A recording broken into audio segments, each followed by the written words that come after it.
All right. Looks like we're live now. Welcome back, everybody. How's it going? Not the usual introduction. Yeah. Oh, maybe we're trying something new. Hey. Well, it's a live stream, man. I got to change things up. Exactly. Like you'll have like your live I stream. didn't know if you were you talking to us or whoever is waiting? Everybody, that man. Was you guys, oh, okay. the people, cool. People watching us, all 7 of them. Oh, the royal we. Oh. Yeah. The royal we, everybody. Oh no, that's awesome.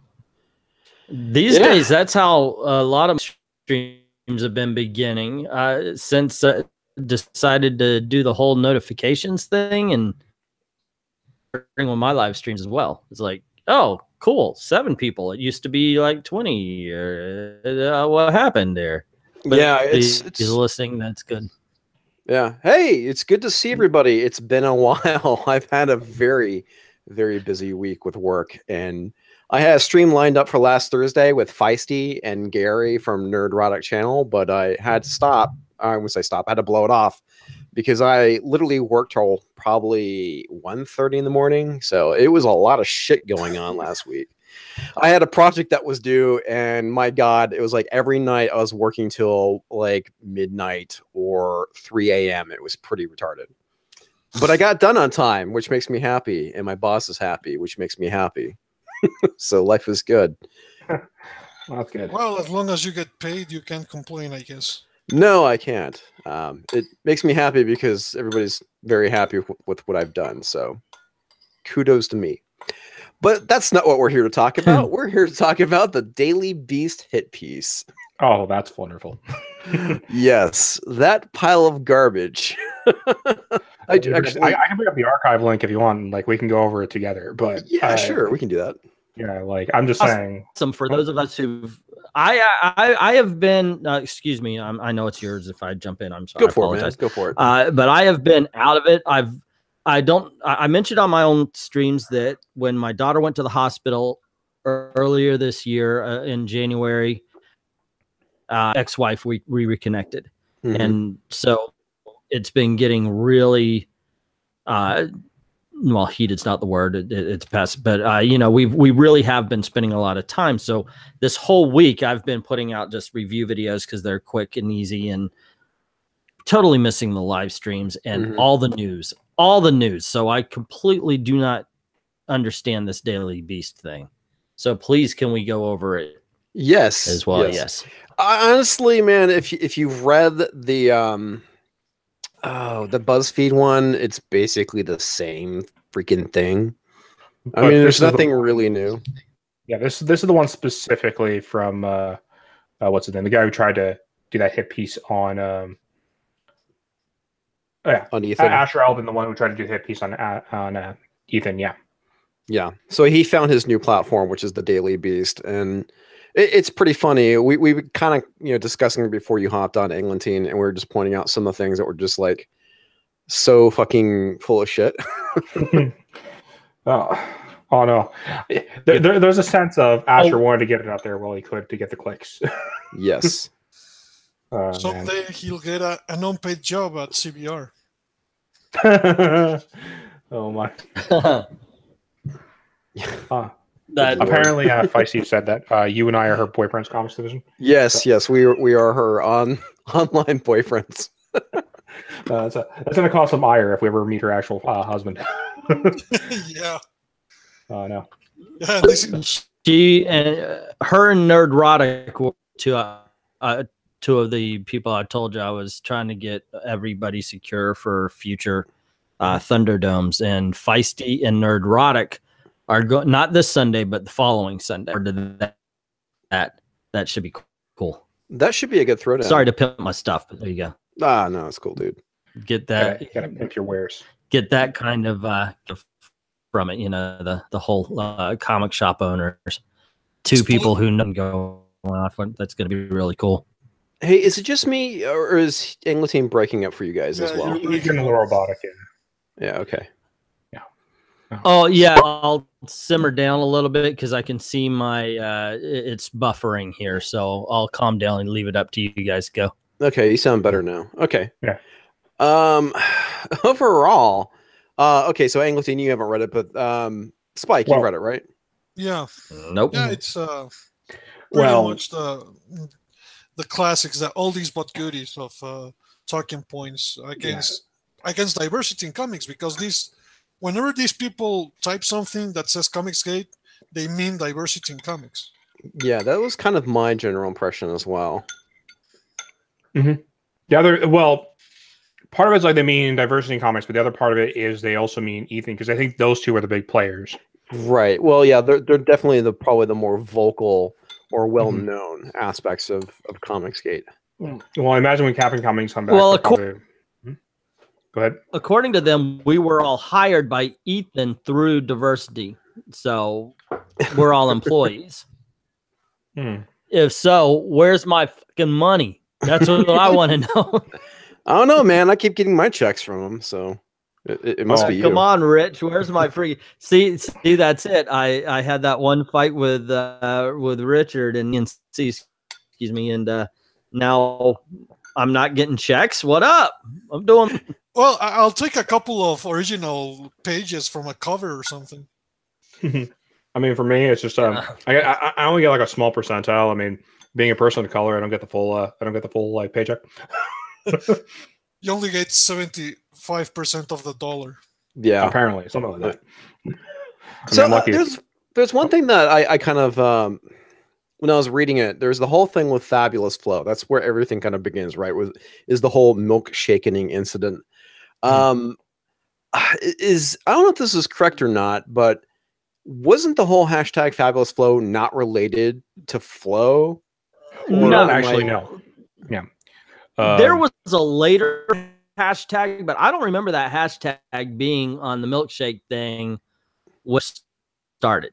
Now, everybody and their brother did a video on it, so if we actually care to, we can go back and check. I'll add that picture. She does have, it's the Marvel Milkshake Crew hashtag Fabulous Flow, but I don't know if that was actually directly connected to the whole thing with so like when, if I remember correctly, Weaponized Nerd Rage looked into it, like when he was looking into it, saw that like Fabulous Flow is used for like many different kind of like these kind of selfie type pictures and stuff like that. And also could mean like the time of the month, or could mean like the just like a fabulous picture, like just a fabulous picture, things like that, right?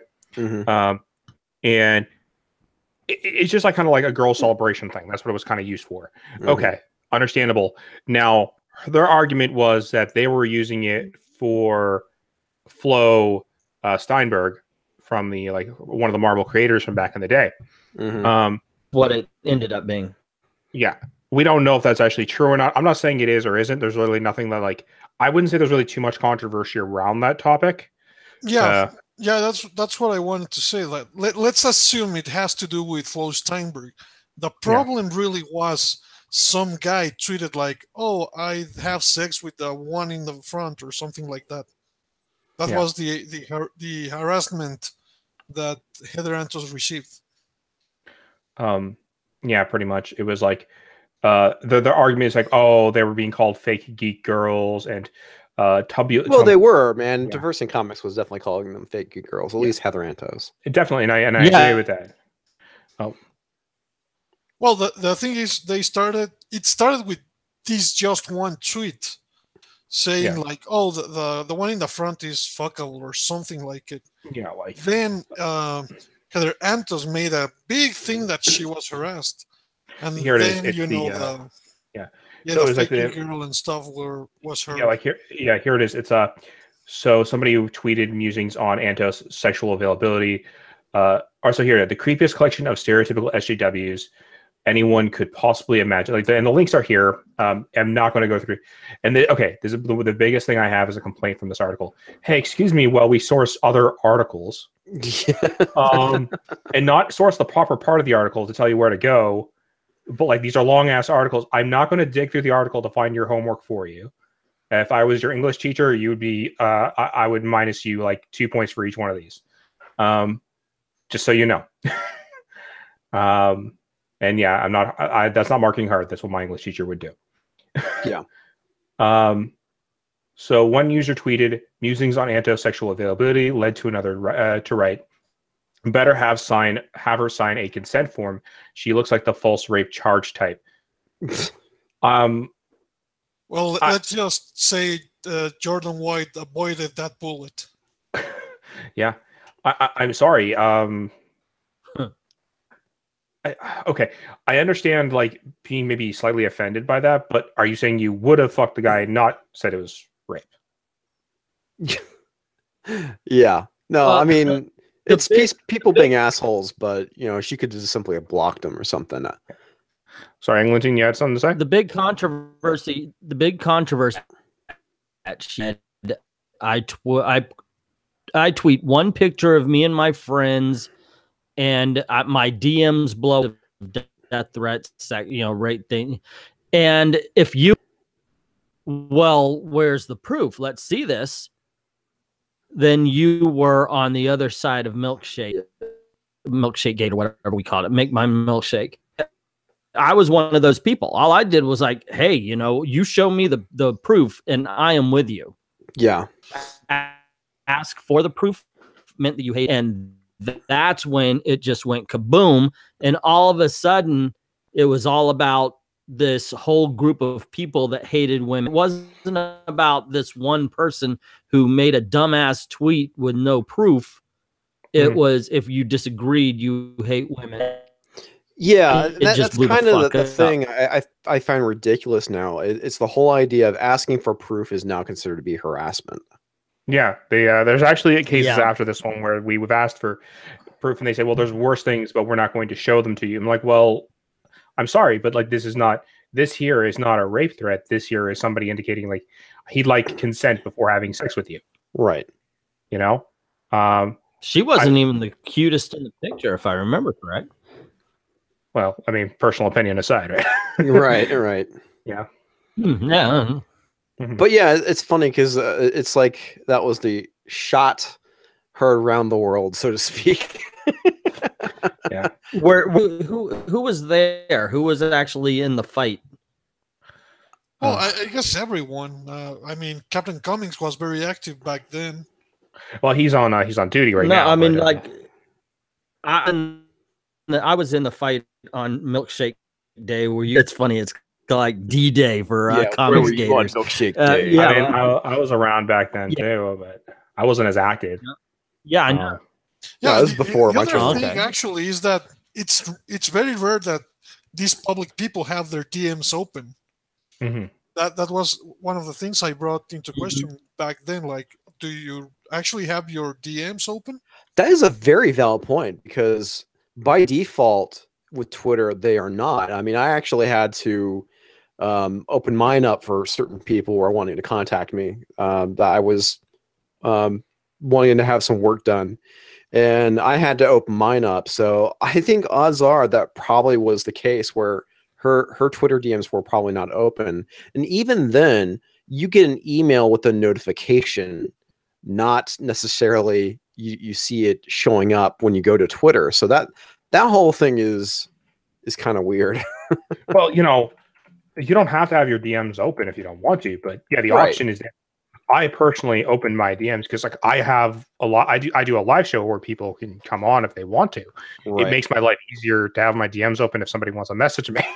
But my point is that she probably didn't have it because that's the default setting, and if you're not aware of that to change it, then you're not going to. And I've had a Twitter account since like, oh Jesus, maybe like 2008.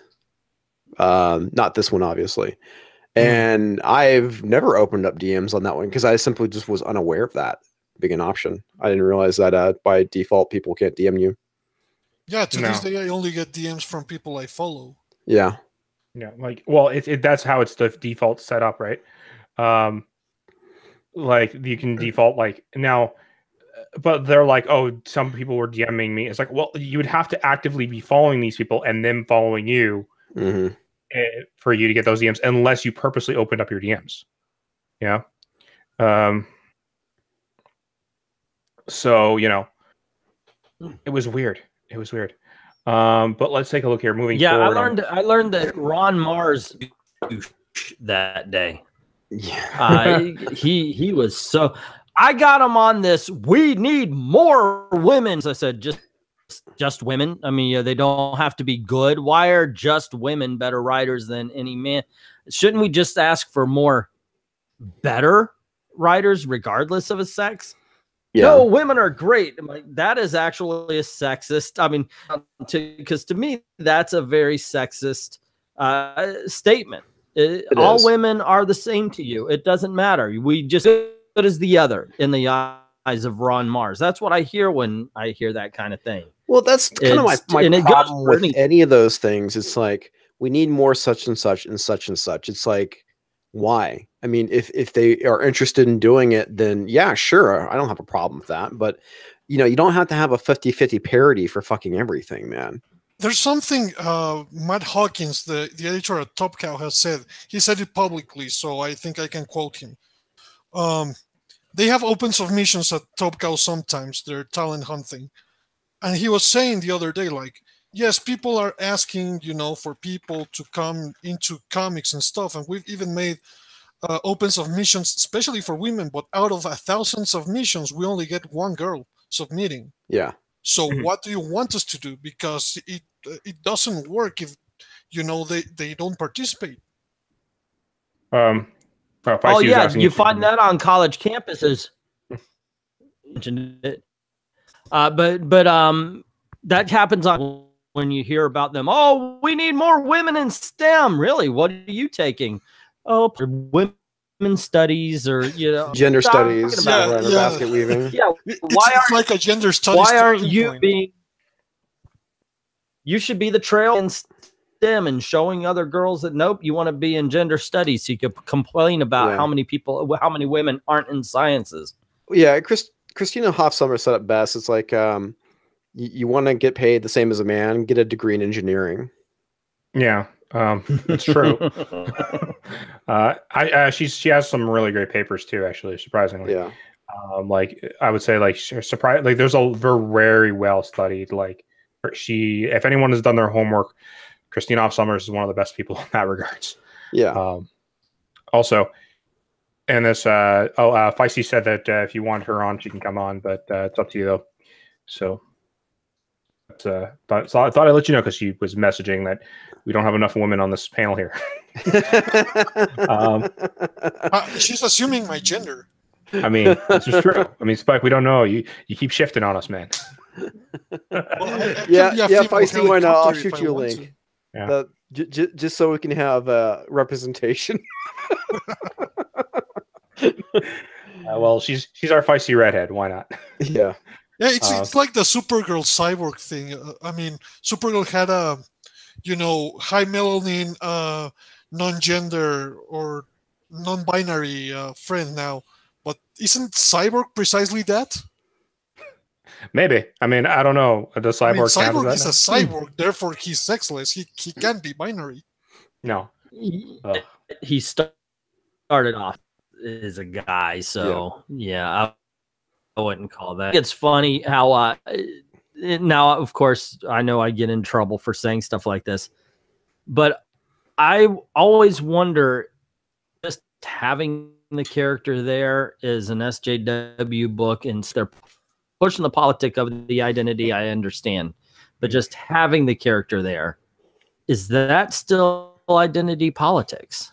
I don't think so, man, because I mean, I that's kind of thing that everyone's like complaining about. No one's saying that we can't have diversity. That's the big thing that they always go to. Oh, these are a bunch of white males that hate women and diversity. And it's like, yeah, okay, sure. I'm sure there's people out there that feel that way, but I don't think that's the majority of comic fans or the people involved in ComicGate. I think that it comes back down to what we want is good stuff, good comics. And if the character is gay, trans, not white, female, whatever, then who gives a shit? What's up, Feisty? What up, G-Money? I don't know. I just got home from work. I finished up my Chinese food, and then I got my notification. I'm like, ooh, Comics Division is alive. I tweeted out. Didn't you see it? Yes. I know. What was that all about? I got your notification like a second after you started it. I get notifications for my own videos like 4 days later. That's really weird, dude. That is awesome for you, man. I don't know, man. Like apparently I'm getting notifications for my own videos, like when I start my live video. Because apparently YouTube likes to think that I want to be recommended my own video and watch that. That's fucking hilarious. Why is my husband's account on here? Huh. I don't know. But yeah, it's weird. YouTube is a weird beast. Also, I do feel sorry for, since we're on the YouTube topic, I am sorry for what's happening currently at the YouTube branch there. I think it's in California where there were the shooters. That's pretty crazy, man. Yeah. Have you found anything out? Because I gotta say, maybe this is just me. I thought, you know what, YouTube's been pissing off a lot of people recently. This does not surprise me.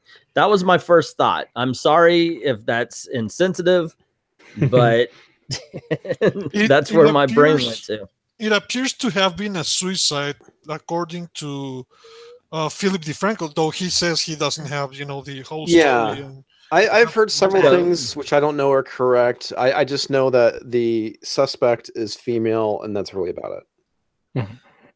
So the female decided to take some people out before she shot herself? Yeah, apparently. Wow. What Philip said, and that's my only source, is that she didn't kill anyone. She just committed suicide. Well, she did shoot a few people. 4 people were shot. There was at least 4 injured. Yeah. And then the only person that died was the shooter. So it may be a thing like the Parkland where the person came out. We were right to bully the shit out of that guy before he shot us. Oh God, I'm sorry for laughing, but when I saw that girl say that, I was like, well, you just painted the entire picture now, didn't you? Yeah. And they said there might be more than one shooter though, and they're investigating it further. So there might have been a second shooter. That's all I know, information wise. Boobies. Sorry. And YouTube, when you go to demonetize this, actually not monetize, never mind. When you go to block my stream, just know that it was the chick that yelled boobies. Okay. Sorry. It's okay. A split second of like dead stuff. I got a community strike on not community. I got a copyright strike from Archie Comics. Really? Yeah. Review of Vampironica #1, and it just came. It's taken down. Archie Comics is pissed. I put it up. I'm like, that was a good review. Fuck you, Archie. Yeah. I deleted anything from. Yeah, I'm never buying another Archie comic. Man, you should have tweeted them saying, "Hey, I was promoting your book. I gave it a positive review." Yeah. Did you sometimes it's a bot that does it. Did you actually ask them about it, or? I was all pissed, so I was like, "Fuck, just come here." I sent in the request. It didn't get hit. It didn't. I lost it. You can contest it. I lost the contestation, whatever you want to call it. Oh, that sucks. I don't know what the proper word is. So I was like, "Fuck you, Archie. I'm out." I deleted the Jughead reviews, the Archie, and I've actually been someone who recommended Archie quite a bit. Mm-hmm. I think that's the one thing that Mark Waid's been doing good, has been writing Archie. But fuck him. There's a lot more comic books out there. That is crazy, dude. So anyway, back on the topic at hand here. So I mean, there's a lot of kind of vagaries that are going on. I know that Switchpoint, you brought up a point about how it's like in one sentence they'll go after diverse in comics, and then they'll contradict themselves in the next. Yeah. So here's let me see if I can find the actual. I'm sorry.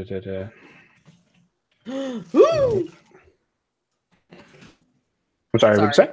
Oh, I'm going through my stack of books because Diamond didn't fuck our store today, so I actually got my stack of books tonight. So I'm gonna do some readings, so that way I can be like, I read that book, it was good. Yay! Yeah, I know. So if I see had a good week, everybody, congratulate her. Yes, congratulations. Diamond did not mess up this week. Thank you. Yes. So Me we're working- personally, on the other hand, working on it.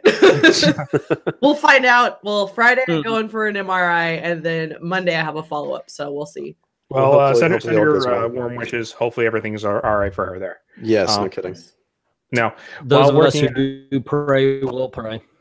I Indeed. don't, and I won't tell you not to, because any good vibes and positive thoughts are more than welcome. awesome. Yeah, that's basically while what it working on comes the- down. Not religious. If you're not religious, like just that, it's well with the thing. You know? For sure. So I'm gonna. It's just, So yeah, just like somebody saying Merry Christmas. If you're not a Christian, they have a happy 25th of December. Basically. That's all. Okay. Anyway, sorry, Switchpoint. Get back to it. Oh no, it's all right. I didn't want to interrupt Englentine there. Yeah, I talk a lot. Go ahead. So while working in the Bay Area, Mayer had told the Daily Beast he began noticing posters of Captain Marvel in the windows of comics retailers. He was annoyed by what he considered the masculinization of the characters, and by the way he felt Marvel was pushing what he considered an unsuccessful book.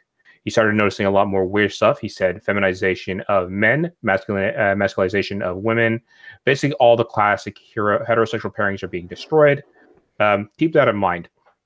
Kind of going into depth there. Now, in the next one, it says, in April of 2017, David Gabriel, Marvel's senior vice president of sales and marketing, told an interviewer at a retail summit that part of the reason for the company's sales slump was people were turning their nose up against females or non-core Marvel characters. That's not true. He did not say that. I wasn't there. I'm going to this year's. So He actually did say that at IO9. The thing is, people and Marvel specifically went with the lie because he wasn't talking about the direct market.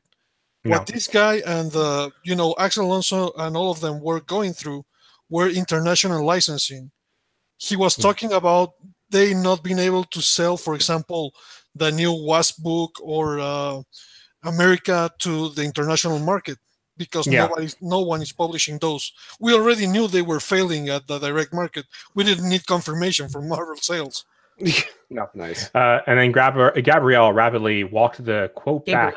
Gabriel walked to the quote back and subsequently reporting by industry outlet CBR showed that minority-led books weren't doing significantly worse than those starring the white male characters, but reactionary elements in fandom directed. So basically, this right here already contradicts this right here, because this basically says we've already ruined the characters. But since we've already ruined the characters, they're not doing worse than the ruined versions of the ruined characters.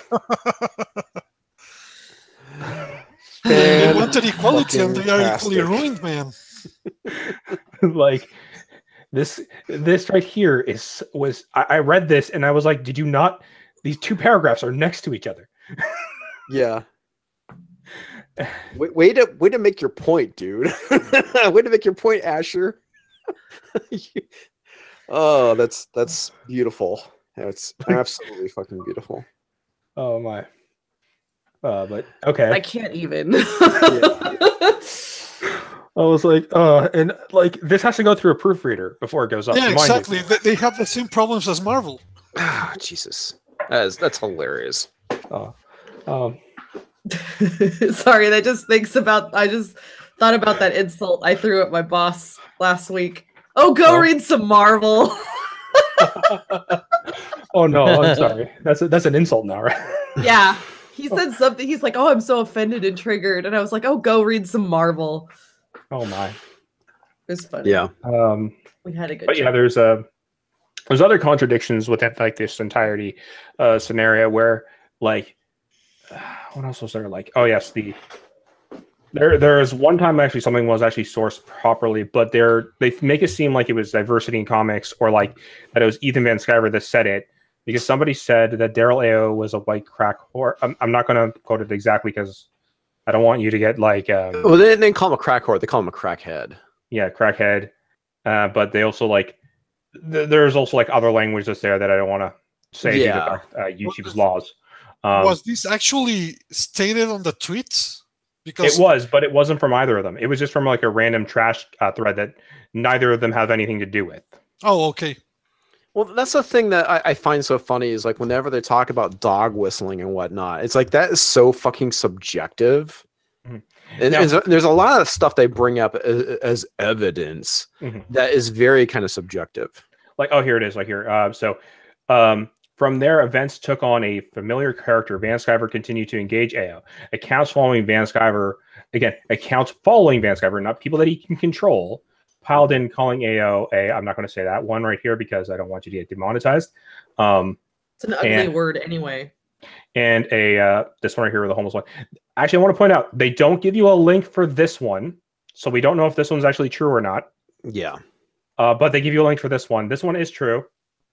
This one actually made me laugh when I clicked on it because it actually goes straight to the tweet, which I shouldn't have been surprised, but it was just like a random shit posting thread, like for a good laugh.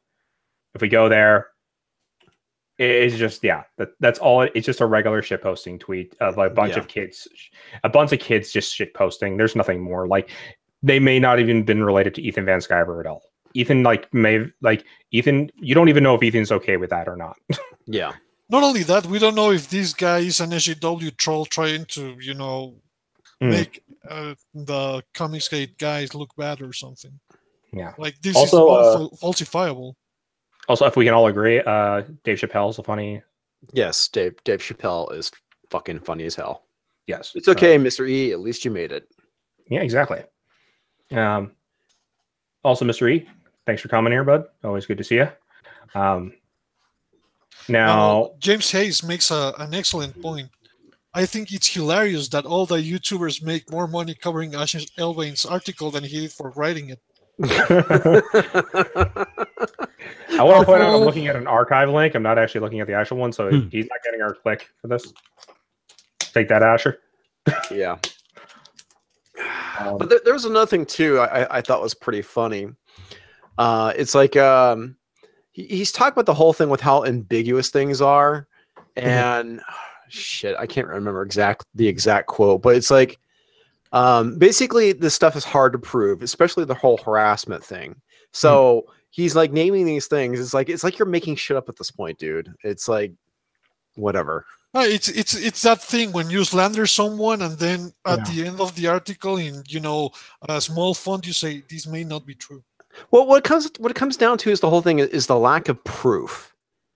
He's saying these things are hard to prove. He's using they're using a lot of sources, I said, and the person who followed Ethan said this, therefore Ethan must believe it. Well, it's not even that stuff. It's like the specifics when they're talking about the whole thing with harassment and saying like certain things are hard to prove. It's like, well, you basically are admitting that you don't have any evidence at this point that there was actual harassment. But like, here's the thing, right? And the way they are, if somebody actually said something or actually harassed somebody, they would have the proof and they would admit, they would crochet it, they would staple it on it. Everybody saw it. Yeah. Their entire goal. They want to get him, Ethan, and then after them, the Phil, and then working down the sub count. That's their goal. They just want to shut us all up. Oh, yeah. So if they would have brought it out. So, and there's like also like scenarios where they're they never disprove, like they say, okay, so Diversity in Comics says like, there's some airhead calling like the fans Nazis. And I've seen the archive tweets of this. But then they're like here, the funny thing is like the Nazis are, they mentioned the John Mallon saying Nazis are SJWs here. And acting like that was like such a big deal because like they're trying to also save Daryl Ao by saying, Daryl Ao just said, like, condemned the post and never said anything afterwards. Like, fuck you, he didn't. He was on that for days. But this is the thing. I can objectively prove Nazis were social justice warriors. Volkic Equality was all about the social justice of the Aryan race. It's something known for anyone who has read anything about political philosophy. It's a core of Marxism. In fact, social justice, the term, was introduced by a Nazi sympathizer to America in 1936 in a magazine called Social Justice. And the guy was that's extremely right. Nazi guy. Yeah, I remember seeing that. I can't remember who wrote about that. I completely forgotten about that. And here's the best one: is I want to read this at 12:36 that night. Van Sciver tweeted at AO and told him to come on his live stream to debate with Malin. Van Sciver wrote to BuzzFeed that he hoped to humanize himself to AO according to a request he leaked to Bounding into Comics. AO was surprised up to the point he said he'd no reason to think Van Sciver knew who he was. Sussing a trap, AO declined. Basically, what they're saying is AO thought he was harassed because he was told to come on stream in the middle of the night. But well, and never mind the fact that he's been like calling Van Sciver a Nazi for like 6 months at this point. Or even the fact like Van Sciver has no way of knowing. And heaven forbid any journalists actually do any research. Yeah, God forbid. And, it's not about journalism these days. It's about activism. Sorry, you keep. Oh no, don't worry. But might I remind you, hey AO, your time zone is probably different than Sciver's. Does he know your time zone? That's a good point, man. I know he's I Eastern. don't think he's going to answer, but yeah, no, I know he's never going to answer me. But the point is like I do live streams on a regular basis. I made a joke one time like there should be an internet standard time, just so we all know what time it is. Yeah, that's kind of amazing. Because that gets confusing. I know that you're 2 hours ahead of me, and in a funky time zone I've never heard of. It's Atlantic time, Atlantic Standard. Yeah. For those who want to, I'm going to be slowly doxing myself. No, just no worries. I don't mind. In Nova Scotia falls a very weird time zone. That's all. He's a neighbor of the Trailer Park Boys. They actually, that's not a lie. They literally were across the bridge. Like they filmed across the bridge from where I lived. Oh, that's funny. Oh, sorry. Then I did dox you. Sorry, man. Well, I didn't know them personally. I just that's where they filmed, like in the trailer park across the area. So it's actually kind of funny. So there is that. Now it's just so weird because it's like, okay, but like you can't consider that harassment. Like he's just asking you if you want to go on a live stream. You don't have to go. Yeah, right? You can say no and be done with your day. Exactly. Or you could be like a cordial, decent human being and say, you know what, thanks, but no thanks. Yeah, or be like, oh, my time zone doesn't allow this. Yeah, I'm about to go to bed. Maybe next time or whatever. Yeah. Exactly. It is a strange. But that has more words than. So maybe he only knows those three. Yeah. That has more words than AO is. AO's a black man, and he deserves special privileges that we don't know about. But yeah, I mean, when I asked him, is he mad because Ethan was villains or he was making the villains Nazis? Which one pissed you off, AO? and I got suspended after I asked him that. And then the My Struggle document is brought up here. Oh, of course, man. That gets brought up in every article written about Ethan. Of course it is, because like half of this thing is about, 1/4 of it's about Ethan, and the other 3/4 is a diversity in comics hit piece. And it's funny because it's like, you do know what a joke is, right? No, nobody knows. We can't joke about anything anymore. Nothing's allowed to be funny anymore. No. Here we go. Trans creators, including Visaggio and Tamra Bonville. I really do feel sorry for you, Tamra, with that last name. Yeah, I didn't even realize that she was trans, and quite frankly, nor do I care. No. On DC's Doom Patrol are also recurring targets. Myers, the least subtle about his hatred of trans people, and that goes for many. Okay, but he's never said that he hates trans people. He just he just calls them out on the stupid shit they say. I mean, yeah, sure, he makes fun of them. But I think it's fair to say that he makes fun of them, and that many people within ComicsGate disagreed and have made it vocal that that's not cool because it doesn't go after the comics; it goes after the person.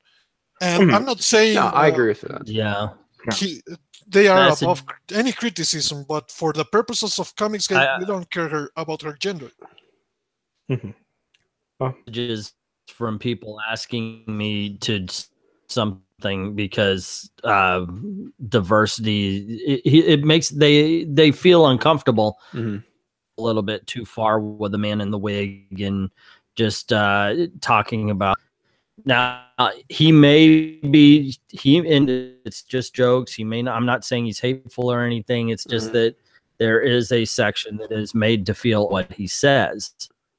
Well, it's easy ammo, right? That people can point to and say, "Hey, you're a transphobe. Oh, you yeah. hate trans people because of these comments." He's not doing himself any favors with that exactly. articulation, Exactly. I should say.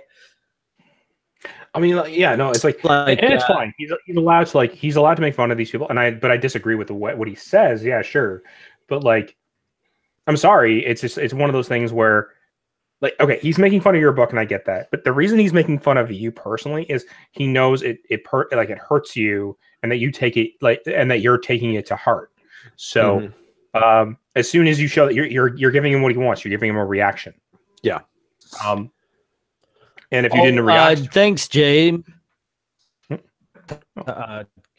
In the comment section, he attacked Jack's my brother. When I actually liked the part I was told that that diversity was like whole shit. So I watched this video, and he kind of stands up for him. So I was like, all right, good going, Rich. You know. Said something. That's when but it pissed me off that AO went after Jack. So that's when I went after him and ended up getting suspended for it. Yeah. Go figure. AO won't get. We will.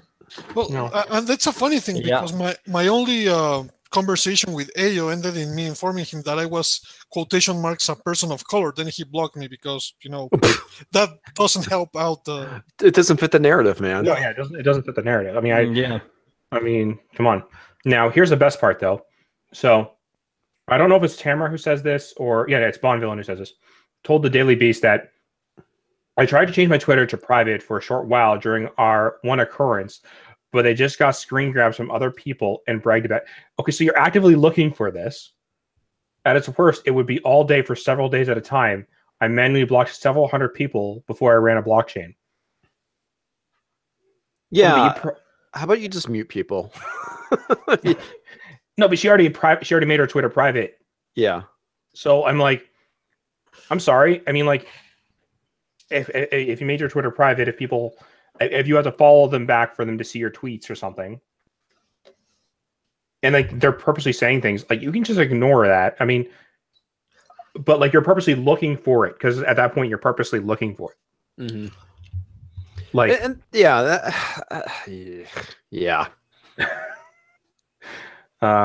You're looking for stuff to get outraged. I mean, isn't that kind of the whole theme of what's going on with? Fuck, dude, I don't know what to call them anymore. I know it's just so easy to call them social justice warriors. It's like they're looking for shit to be outraged at. Yeah, well, I wouldn't say even I'd say a lot of people of a lot of different ideologies today want to be outraged, and it's not a difficult thing to do. Anger is an easy emotion to project, so I can see why people gravitate more towards that. Well, there's a reason. It's infectious. And it gets it gets the clicks, man. Yeah. If you be a victim and you can about how you're righteous roboting up there, you are in your victimhood. Yeah, I just saw it buffered again. But yeah, if you can do that, then you're gonna. That's the way it is. Well, and a lot of, even on our side, posed anger is actually just the form of victimhood. Yeah. Saying, look what they're saying about us. Look what they're doing about us. Yeah. We are their victim. Well, and the other thing too is CGP Grey did a great video called "This Video Will Make You Angry," where he goes through the whole thing. This happened like a couple of years ago at this point when that video came out. But the whole thing is that anger spreads like wildfire and the reason why is because you get mad at something and it provokes a response where something is good and happy and joyous. It doesn't provoke I'm going to share this and spread the infection, so to speak. That makes me sad. Yeah, it really is. It is sad. Well, the thing is, offense is always taken, so you can virtually get offended by anything you like. Oh, yeah. But the thing that's funny about it is I see this happening on both sides now, where you see people that are more right of center now acting like SJWs in the offense meter when things they see make them angry or piss them off or whatever. And a good example is what happened with Easter, where we have people kind of policing other people's Twitter streams because of something that they posted. Yeah, I can understand, like, you know, making jokes about Easter is not going to make people very happy, especially if you're religious. But you know, you don't have to look at their stuff, man. Yeah, it's and you just can as bad. choose not to engage too. Like Yeah. that's the thing people can do. The thing people brought it into, you know, the ComicsGate hashtag when this was Heather Antos, who is no longer working in comics and shouldn't be a person of interest. If you don't like it, don't like her, don't follow her, ignore her, she goes away. Yeah, and that's exactly. It's like, why are people still talking about Antos? You know, she's not in comics anymore. She's moved on. Not in comics. Yeah, let's move on too, folks. And I can get people are angry at Larson for his comments too, but he has a right to say it. You have a right to disagree with it, but I don't find it very relevant to the whole ComicsGate conversation. Exactly. And plus, it's a different image. Image is than the other two, the big two. You have to, and yes, he's one of the founders who gets to be in Image. As far as all that's concerned, he's sitting back and collecting a paycheck. He's not making a decision. No. Eric Larson isn't looking through titles going, this one's good, publish it. No, that's somebody who the publisher of Image, who is actually doing the picking of what's going to be published at Image. That's the person. Going after Eric Larson about anything other than the kitty porn and a savage drag, it's kind of useless.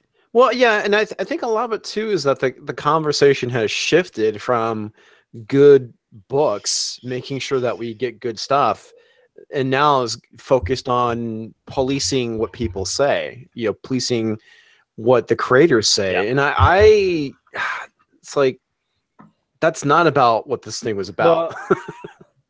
Or it's the different. Used to be a whole. We used to be a whole bunch of comic book YouTube channel, a whole bunch of Twitter channels. Yes, that did happen. Oh my. Yeah. Basically, and let me tell you something. Oh no. There you go. But yeah, that actually, and you, if you decide, let me tell you, your views are going to crash. I mean, you do what makes you happy. If TNC is happy doing what he's, congratulations, you know what I mean? But yeah, that's the way things went. We became Twitter channels rather than we're Twitter. We saying Twitter drama channels because I've been changed. Yeah, I mean, we're getting like every other word out of England. Yeah. Oh, I start speaking Spanish. Sorry. Full disclosure, right before you sent the link, I just and you know how my computer going, so I apologize. It's okay. Hey, and Mr. E, I have to agree with you, man. Punk's Not Dead is a great book, even though it's written by an anti-comic skater. I mean, the book is worth reading. No, I've never been against it. I mean, like, I enjoy, like, again, I enjoyed Milk Wars, and I know that's being written by people that are anti-comic skaters. I don't care. James Hayes says Larson's attacks on Christians were pretty damn vile over Easter. What did he say? He wasn't attacking any Christian at all. He tweeted it out in his timeline. He didn't go to Captain Frugal's to post it. So he was attacking an ideology, and ideologies do not have rights. If you don't like his timeline, you can just block him. You can not unsubscribe, you know, all those things. Yeah, and the other thing too, man, you can't help but find the irony in the fact that Easter fell on April Fool's Day. And, you know, I wouldn't say I fought the urge, I simply just didn't have time, you know, to crack a joke like, you know, Easter's canceled, they found the body, you know, as a joke. And, you know, I'm not saying that to be mean or malicious to anyone. It's just, you know, I'm being snarky. And I can understand why people will take it that way. But I honestly, comment as well. Yeah, and the only reason why I didn't do it, honestly, is like by the time I thought about it, it's like I'm pretty sure everybody's made the joke at this point, or made a joke about, you know, Easter's canceled, whatever. That I didn't see the point.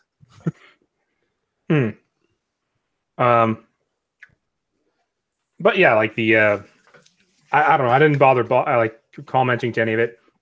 I thought it was like sure some of it was a little tasteless because like comparatively, I would ask them would they make that same joke about like Muslim. Yeah, and that's the point I was gonna get to. The problem I have with a lot of those guys is that would they do the same thing for a different religion? And that's the area where I kind of have like issues with. I don't, because I think even though I hate on all religions equally, I can see that freedom of speech and freedom of thought allows them to have that double standard. They don't owe anyone an explanation. Okay, so James said that he posted art of an Easter rabbit shitting out a Jesus-shaped turd. Okay, yeah, that's pretty fucked up, man. I have to admit. Distasteful. Yeah, that's pretty distasteful. I mean, Yeah. if he did something like that for Muhammad, people would be up in arms over that shit. Yeah, exactly. And I'm not saying like not to do it. I'm just saying Yeah. expect some backlash for doing it. Yeah. Yeah. Now, yeah, of course, I'm not saying they are devoid of criticism, but I think going as far as saying they are attacking Christians like directly, like persecution, I don't think that's it. No, I would agree with you. They're not doing that. I'm just more going along I'm kind of going along the line of like what the expectations are in those case scenarios.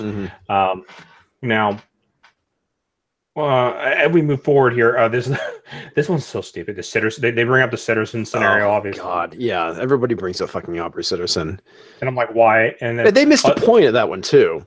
Yeah, like, and it's like, okay, more organized campaigns occasionally rise out of this amorphous stew of trolling. In September 2017, Meyer targeted Aubrey Citizen as openly leftist writer on IDW's licensed G.I. Joe comics. Citizen had previously drawn ire from fans for his cartoon-influenced approach to the franchise. To the cartoon of G.I. Joe? The announcement that the character of Salvo, previously depicted as a white man with a big gun, would be reimagined as a Samoan woman. And that's like the fat Samoan woman. Yeah. And I'm like, well, yeah, you took a character that people already knew and decided now it's a she. And now she's black. And now... Well, no, she's Samoan. That's different. But well, the other thing too is that he was drawing a lot of fire. Yeah, there's Salvo right there. But the comments about 9/11 happened before the whole Salvo thing, and so there are already people pissed at him for that, and that's where the majority of the ire, I believe, came from, was his 9/11 comments. That was a really that was a really stupid comment too, because like that was like how many people had family that were there during the event too, that were like scared for their families' lives, and people who just thought about like, well, and there's also that fear of that's close to home kind of scenario too. You know what I mean? Like there's more to it than, oh, I was there. You know what I mean? You don't, because there's like, you're forgetting the human element of, oh, we live in a safe country, but that happened. Yeah, and not only that, Aubrey Citizen is in this way very guilty of, going around Twitter trolling. He wants to insert himself into the conversation, especially now that he doesn't have like a real job. Yeah. Well, the other thing too that they don't point out is that he was legitimately saying shit that he knew was going to piss people off over Salvo. I mean, I've read his tweets on that, and it's like, dude, you are intentionally fishing for hate. Oh yeah. He knew that's what he was doing, because he wanted. He thought okay. He's using that mentality that Marvel had, and might still have, of people will buy my book. No. And I'm like, no, that doesn't work. I mean, the consumer has actually gotten much better at not wanting to hate buy a book. Yeah. The statistics at least prove that to some degree. I don't think that it's even that. I think it's more of a Kardashian type of deal where narcissism needs the attention. It doesn't matter if it's good or bad. Well, the other thing too, I think it's pretty funny, is they lightly gloss over the comments of what he said. He mentions there was the 9/11 tweet, but it doesn't actually show it or quote it, which I find funny. But you have this other stuff where they're quoting people about the whole Salvo thing. Actually, I think he does actually link the. Oh, okay. He did shoot a link. Okay, I missed that. My bad. Yeah. Yeah. It's not very well organized. This thing's a mess. He only well documents. Yeah. So here's the Kurt Eichenwald stuff. Yeah. Here it is. Yeah. Anyway. So he doesn't well document it on purpose. So pay attention. Like he chooses specific words. So certain things he'll document if he wants to specifically address that thing. If it's like either because it might either help his point or because he thinks it's such a non-point that it's okay to source it. And then he'll say something else, but he'll only say it and say, and then I got this source to tell me, but I won't like actually source it to like where it came from. But it's like there's a double thing here. You can definitely get the source to tell you to legitimize it, but there's also still like that physical evidence that should be there as well. Yeah, not only that, I mean, the way they write these things, and I don't even think it's intentional, but this is a blog post. Even if you're a journalist, not necessarily a literature writer, you have to order things and you have to have a premise. This is just a laundry list of things you don't like on the internet. Oh, yeah. It's a laundry list of things to support his ideology of why ComicsGate is bad. And this is opinion journalism or commentary or whatever you want to call it these days that a lot of people do. And a lot of people watch and listen rather than the actual news. They'll listen to somebody with an opinion, just kind of for not only to hear what's going on, but also for a little bit of confirmation bias or even to start the conversation. Some people hate listen to us as much as they like listening to us. Right. And the funny thing too, it goes back to what I was saying about, it's about activism, not journalism. That's the problem with, the media these days. It's not about reporting the facts anymore. It's about stuff. Well, it's about pushing a narrative. It's the same thing with the Young Turks and Lauren Southern. Lauren Southern was banned because she was doing activism outside of a mosque, not because they were persecuting conservatives. She was actively doing activism outside of a mosque in a foreign country. No, I know of no country that allows this a lot, and she did it like thrice. Oh yeah. I mean, there's even like a quote here. I can't find it right now. There's even like a quote here where like the person says the type of harassment and stuff like that, but he never sources any of it. His only source is the person said it to me. That's the one I was talking about, where they're basically, you can make up shit at this point. Insert stuff I made up here. Pretty much. I can't find it right now. I think it's around near the end of the article, though. It is like around. Plus, to my understanding, in America, harassment has legal implications. It's an actual crime. Yeah, like it's. I'm not saying it didn't happen. I'm just saying like you can't just say these baseless accusations. Of course, but you what you can't do is use the harassment thing for someone said something mean on the internet. Yeah, exactly. Like because that never happens. Yeah. Oh no, I've never had anyone tell me that they wanted to kill me on the internet before. No. Oh no, not at all. I've never had hateful comments at all left in the comments of my videos.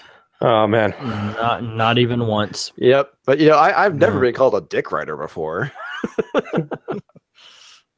I've never been told that. I'm actually not going to repeat that one. I probably do not want you getting demonetized. Actually, I got to say something. I have gotten less and less hate after I started making fun of the haters at the end of my. I would make fun. I would be like, if you disagree, tell me why. Don't be like, you suck, because that's how you sound to me. And I would say that at the end. And I haven't gotten a lot of just "you suck, motherfucker" or any of those kind of That's because you're making fun of them preemptively. Yeah, I am, because that's how you sound to me. Whenever you just say "you suck, you fucking wrong," tell me why. But now there's no reason behind it. It's just it's mostly it's empty. It's like, okay, thanks, but why? Yeah. One time I literally said, because if all you're doing is going, you suck, you are my bitch. Yeah. If you, because you have taken the time out of your day, just you suck. Tell me why, at least, you know. So I will actually get paragraphs on why I suck now, but none of that just hate talk, you know, which That's I good, appreciate more. Yeah. At least it's creative criticism. Let's go with that one. Yeah, exactly. Right. Accurate. I love the eyes. You suck creative criticism. It you know, it's so helpful. It's like literally, it's literally, you should do like a video where you're reading them off sometime, right? Like I've thought about that, man. That was going to be my live stream tonight. I wanted to live stream, but I got caught up. I was like, no, I want to nail down some fighters for the next month because we're kind of blank. This weekend, if Nerd Wonder says it's okay this weekend, it should be Nerd Wonder versus Master Chudy. Oh, nice. So that would be cool. Oh, nice. So Mystery is asking, has anyone been watching Legions of Tomorrow? And I have yet to, Legends of Tomorrow. Scroll past me. No, I have not. I've actually never watched the series. I've seen the first season, and then I kind of, I have a word. I have a word. Go ahead. I cut the cord, so I'm waiting for them to be on Netflix now, and I love those shows, so I'm kind of jonesing to watch them. I kind of have a problem with the CW shows, but I tried watching like the first season of Green Arrow, and I was just like, why is Ollie Batman? Click. Yeah, because they couldn't do it. Spike. I had the same problem. I tried watching Green Arrow, and I just couldn't. And basically, right now, the only show I like is Daredevil, and that's it. Wow. I mean, superhero show. I like Westworld and stuff like that. I am like the superhero whore as far as these TV shows are concerned. There is only one superhero TV show that came on last year that I could say I actively disliked. Agents of S.H.I.E.L.D.? Oh, no, I like that one. Oh, I fucking hate that show. I like that one. And when they went into the... Inhumans! There you go. Oh, yeah. God, I saw like episode 2, and I was like, what the fuck is this shit? I enjoyed it. I wanted to love. I am such an Inhumans fan before Marvel fucked them up trying to make him the X-Men. I was such a Inhumans fan, and I saw that they were doing the Royal Family, and I'm very interested. I want to see this. And then I watched the pilot, and they made them slave drivers. The villains are the freaking Royal Family. If you watch that pilot, disgusting. They're the ones that are like, you have no powers. Get down below the earth and work the mines. Well, the thing is, I think they tried to make the Paul Jenkins Marvel Knights run, but that's a very nuanced Inhumans. That's not the TV Inhumans. And the other thing is they wanted to make it in IMAX. I actually paid to watch that on IMAX. So did I. But you know how awful those mistakes look on IMAX? Yeah. Oh, God, I'm pretty sure it's pretty terrible. It was supposed to be a movie. Oh, God. Yeah, and the thing I thought was really funny about it is, like, clearly we don't have the budget, so what are we going to do? We're going to cut off Medusa's hair. Cut off Medusa's hair and have a truck hit Lockjaw. So we got the two biggest CGI cut, I mean, for me, it was like, I mean, I'm a fan of... Okay, so I was a fan of, like, Fantastic Four and how the Inhumans were kind of like almost their new gods when they were originally written. Yeah. And they're no longer that anymore. Now they're like, and now second-rate mutants. No, they are boring. They're not even... I don't know what they're about. I had to... The last Marvel book I was following was the Uncanny Inhumans, and I cleared out just before the Inhumans versus X-Men because it was stupid. God. And Inhumans versus X-Men was worse. Oh, it was terrible, dude. That seriously, that book made me stop reading both Inhumans and the X-Men. Yeah. Is anybody noticing with Spike's accent, he sounds like he's saying sexmen? Is that just me, or is that... I think you have problems. Can you say that again? I think it's all you, dude. Can you say Inhumans versus X-Men again, please? Inhumans versus X-Men. I think Am I Okay, the now only one that- hearing now that? The idea in my head, I hear it. Sorry, Spike. It's See, one of those see, ones. you're proving Ashen right. You're making fun of diversity. I want to. That doesn't mean I hate it. I love the fact that you mispronounce words. I just think that I want to read Spike's version of that book much more than I want to read Marvel. I'm actually really excited about the Death of Inhumans, mostly because Donny Cates is writing it. So I'm interested. I'm on. Sign me up. That man has been golden recently. But I So, have yeah, my, I'm all my for it. issues with him because I think I think he's talented, but at least they stole from Gene Starling, and a concept I pitched a long time ago happened to end up in his book as well. Oh, but no. he's going. He's coming back to do a story. Oh, really? I didn't hear about Yeah. that. But Yeah, Jim Starlin's coming back. I saw that story. I was going to report it, but it was like 2 weeks old, so I was like, people have probably Nobody already covered it, man. You should have talked about it. I guess I should make a video then. Yeah. 'Cause, That's yeah, one thing. it- I'm kind of surprised that there's certain things that nobody has made videos about yet. Nobody but me, up until the time I made a video about the fact that somebody was draining Stan Lee's fucking blood to make ink pens. Yeah, that's How is that not like the top story on freaking CNN and Fox, for fuck's sake? That is like a major thing here. There is Wait, some guy he went Yes. he went to Stanley's nurse with forged documents saying that they need to pull out a certain amount of blood, vials, according to the story. And his plan was to make ink with the blood and then sell pens for a whole shit ton of money. I can't believe this is true. Like, I can't believe this is true. How? This is one of those things that I actually said in a tweet when I tweeted the video out, that this is one of those things that has to happen for you to believe it could have happened. Mm-hmm. Yeah, So, That's pretty crazy. this is like one step away from, oh, he was trying to clone Stan Lee. Yeah, I thought it was like a paternity suit or something like that. Yeah, if it was that, or if they were actually, hey, let's save a vial of his blood. Maybe we can clone him when the technology is there. Okay, fine. It's a superhero kind of funny thing to do. I get That's that. awful. That's Yeah, terrible. It is awful. But the forged I'm documents. imagining Tyrannosaurus Rex-sized Stan Lee attacking kids at some point. James Hayes says spirit cooking. Yeah. Okay, so Kevin's asking, is anyone watching Krypton?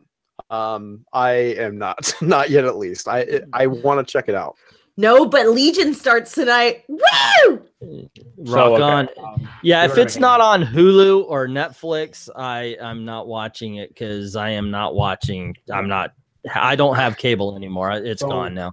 Yeah, When it Yeah. comes to comics, I stick to the comics. I don't watch any of the TV shows.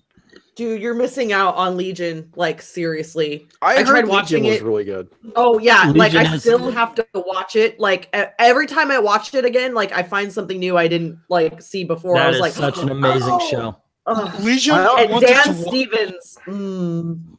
I mean, I think it's just me because, like, I mean, when I watched the first 2 seasons of Flash, I lost interest. I watched the first 2 seasons of Arrow, I lost interest. I watched the first season of Daredevil, I lost interest. I was, I just never go back to any of these shows. usually, for example, with the CW, just watch the pilot and get disappointed. What are with you the- expecting though when you watch the shows? And this isn't No, a challenge like some No, bitch, but I I'm- know, but I'd rather watch something like quality TV instead of superhero TV. Mm-hmm. I don't get that. You are speaking a whole different language to me because you're saying I would rather eat an apple rather than eat an apple. To me, superhero TV is quality TV. No, What that's the what hell am I going to watch? what I I'm going to disagree. watch a cop procedural again, or this. I'm going to watch that TV show about the fat guy that has the hot wife. That never. Wait, never mind. No, I'm talking, for example, stuff like Game of Thrones or Westworld, or there's a Norwegian show I liked a lot, Lillehammer, or Lilyhammer, yeah. The Last Kingdom or The Last King or something like that was on. I think it was on a network show, and then Netflix picked it up. Yeah, I for just example, watched Santa Claritin Diet. Oh on Netflix. God, Santa Clarita Diet. That show is That's actually it. pretty fucking funny. I It is freaking hilarious. laugh throughout it. Yeah, it's pretty gross, but damn, if you've got a dark sense of humor, it does work. Yeah. I mean, there's only like certain shows I really go out of the way to watch anymore. It's like Vikings is like the only show where I go out of my way to watch. Gotham on occasion. Even Gotham's beginning to wear on me. It seems like I don't know, but it's like I hate Agents of S.H.I.E.L.D. I tried watching that show. I caught like the first 2 episodes of the first season. I was like, this show is so uninteresting. And So, like- everyone's like, "Oh man, this is great." I'm like, "No, it's terrible. It's not good." I watched the first season and thought the same thing, but then when it was on Netflix, I was like, well, let me watch this shit. And then I agree. watched all Gotham the way season through. I 4 was is like, good. wow, it got better. And that's the way I after about the 6th or 7th episode of Marvel's Shield, it really does get better. And from then on, I was into it. I And watched last season season- 2, but when even they season introduced 2. Mockingbird, it sparked my attention. Last season and this season have been on point, though. They've really been good. And now I hear this is going to be the last season anyway. So looking forward to seeing how they end it.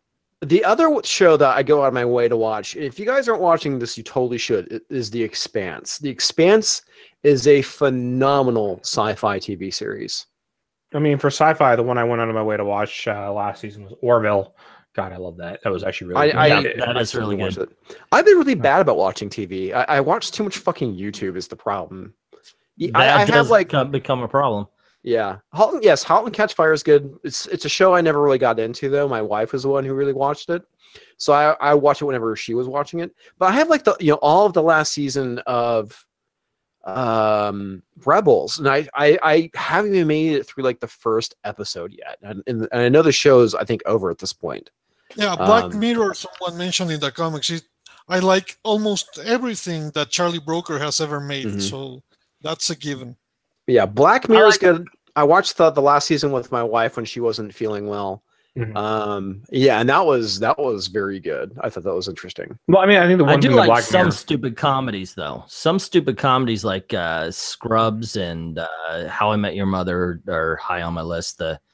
I actually put those when I'm working. Yeah. Just listen My to them. name is Earl, Raising Hope, and the one I just discovered was Fresh Off the Boat. And Constance Wu, oh my gosh, she is just too damn hot. Oh yeah, she's pretty hot. Yeah. It's Always Sunny in Philadelphia is one of my favorite shows of all time. That I actually buy like the fucking DVDs. The Office, yeah, that's a good one too. But damn, I heard The Office is back. What? Wait, what? Give me a strong Asian woman. I'm okay with that. I heard rumors that The Office might be coming back. Oh God, please don't. I'm so tired of that. Okay, here's a video I'm gonna make. I'm gonna bring it up right here on your live stream. See what people think. John Kerr Kawasaba from The Office wants to be Mr. Fantastic in the Fantastic Four if Marvel brings him back. What's his name? John Krasinski, I think his name is. The guy who played Jim in The Office wants to play Mr. Fantastic if they bring it back. No. I can see it. The man's about 40 years old now. Yeah, I can see it. Is I'm he all is for he in his that. 40s? Yeah, I don't know. I'm just about him. I mean, I know he's in his 40s. It's just that And he was like, kinda... and he goes, and Emily can play Mrs. Fantastic or Sue Richards. Pam. And I'm like, yeah, because he's married to Emily Blunt. And after Edge of Tomorrow, yeah, I'll buy her as Sue Richards. Let's get him and her playing Reed and Sue. I'm all for that. My problem is he doesn't have that distinguished I don't think look. they can do worse. Say again? I don't think he has the distinguished look that Mr. Fantastic has. I'm not really. I think Mr. Fantastic can be goofy. I think he can be serious and goofy at the same time. What I don't see is Emily Blunt. I mean, she's better than Jessica Alba in my opinion for the role, but I still wouldn't see her a lot like Sue Storm.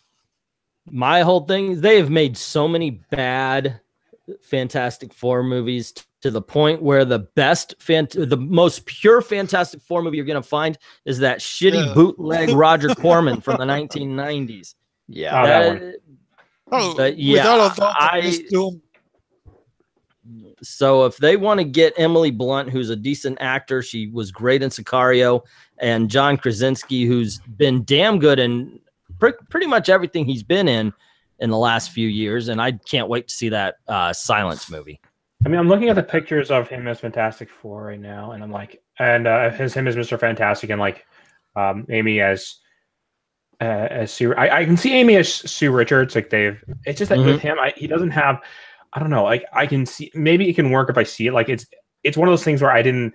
I'll admit, like Chris, when you heard Chris Evans was like Captain America, you were like, I'm not sure, but then it worked, kind of thing. It might be that's always a possibility. Yeah. I was for Josh Duhamel. Oh, see, Mr. E, I agree with you. The first Mr. Fantastic from the really bad one from the 90s, yeah, he actually looked pretty distinguished, and I think he pulled off the look of Reed Richards. But yeah, he's 50. Yeah. John Hamm, yeah, I could see that one. Actually, I did like one of the things I did like from, and it's one of the bad Fantastic Four movies, but like, I did actually. I'm gonna point out that Chickless as the Thing was actually a good choice. Oh yeah, John Hamm from from Mad Men. Mad Men. Yes, definitely. He could definitely pull that part off. John Hamm. I think she just Baby, but and that's why we needed the girl here. Yeah. Hey man, I mean, at least it's another thought process, and this way we don't look sexist.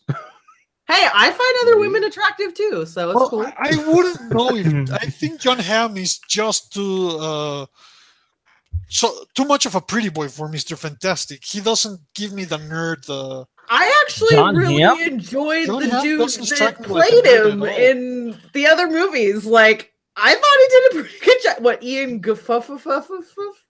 Well, now, okay, so we're discussing Mr. Fantastic. We're discussing like Sue Richards, and I think I think most of us agree that Chickless would be a decent Mr. Thing if he were to come back as to play the Thing, especially since they'll most likely do a CG.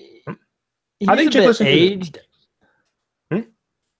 I would get an actor, and I would do I would do it kind of like the Hulk, where you do a CGI thing, but I would get a big actor instead of. He's got to be bigger than Reed Richards. You got to believe this guy is protecting Reed Richards. Did anybody buy that in Fan4stick? That Billy Elliot was actually protecting the guy who was Michael Chiklis. Michael Chiklis worked out, and he looked big in that role. What's the name of the guy in Breaking Bad who was married to the wife's sister? Oh yeah, that guy, right? I think that guy would be a good Ben Grimm. Discount Chickless, yeah, kind of. and Mr. Mr. E, I disagree. As much as I love Nathan Fillion, I don't think he would work for Mr. Fantastic. I think Nathan Fillion should just work out and then just be Green Lantern, Hal Jordan. I think he's a little bit old. He could be like Phalanx or something. I mean, like if back in his prime, he'd make an awesome Hal Jordan. I mean, I'm just saying a lot of the actors in the DC universe are a little older anyway. If all he has to do is like work out, get some of that fit bod, and be like, yeah, I'll do I'll go do Hal Jordan for a few years. It's kind of the problem is Nathan Fillion kind of got dad bod for a while. Yeah. Yes, he did. I mean, what? Hollywood is running out of young talent right now. Yep. Because you always have to go like, how can you make this guy look 30? He's 60 now. Was it fucking Tom Cruise? Yeah, I think man. What are you like in your 50s? God. There was a period where they were going for just ensemble rather than making movie stars because, of course, movie stars are more expensive. But now it's to the point of there's not a lot of movie stars. There's like 6 of them, right? You got Channing Tatum, the Chris's, and what's that guy from that musical last year where they couldn't sing? Isn't Channing Tatum? Oh, is he the really guy from that Blade big? Runner. L.A. Michael Ellen- or Gosling, Ryan Gosling. Ryan Gosling. Yeah. You know, there's not a lot of actual movie stars out there that are really bankable. Well, and the other thing, okay, and also James Hayes, they don't make movies for Americans anymore. They make them for the overseas market, and that's kind of the problem. And a lot of it, I don't know why that they're doing that, but they're not selling well enough here anymore, and it's probably because they're shit. No, they're selling well enough here, but they're trying to get an untapped market. Well, I have to point you both live in different countries. Yeah, that is true. No, That is very true. I think the thing is, and I think this happens with all media, including TV, movies, CDs, comics. People expect it to work like in the 1960s when there were no internet options or video games or whatever. Of course, you're going to see the numbers not be what they used to be. But this strategy of appealing to overseas markets, that's the entire fucking world. It doesn't exist. There's not a one-size-fits-all kind of movie. I mean, there exists, but you can't intentionally make it so it's a hit everywhere. It just can't happen. Well, yeah, and that's the reason why a lot of the Star Wars movies have been pandering towards the Chinese market, even though that kind of blew up in their face with The Last Jedi. But it was funny because like people were. I'm so tired of hearing about The Last Jedi. I'm sorry. God. Yeah. Can we just Oh yeah. all agree to just disagree and move on with our lives? Sorry. Well, about we can, but other people won't. that. But Also, the clicks! The clicks! Also, Jonathan, you're right. Zach McGowan does need to play a villain. The clicks, man, you get used to them. You get just a few and you want more. Next thing you know, you're standing out on a corner blowing somebody just so you can make a video. Damn it, you know about my secret job! It's Fuck! just, wow, I'll yeah, suck dick for clicks.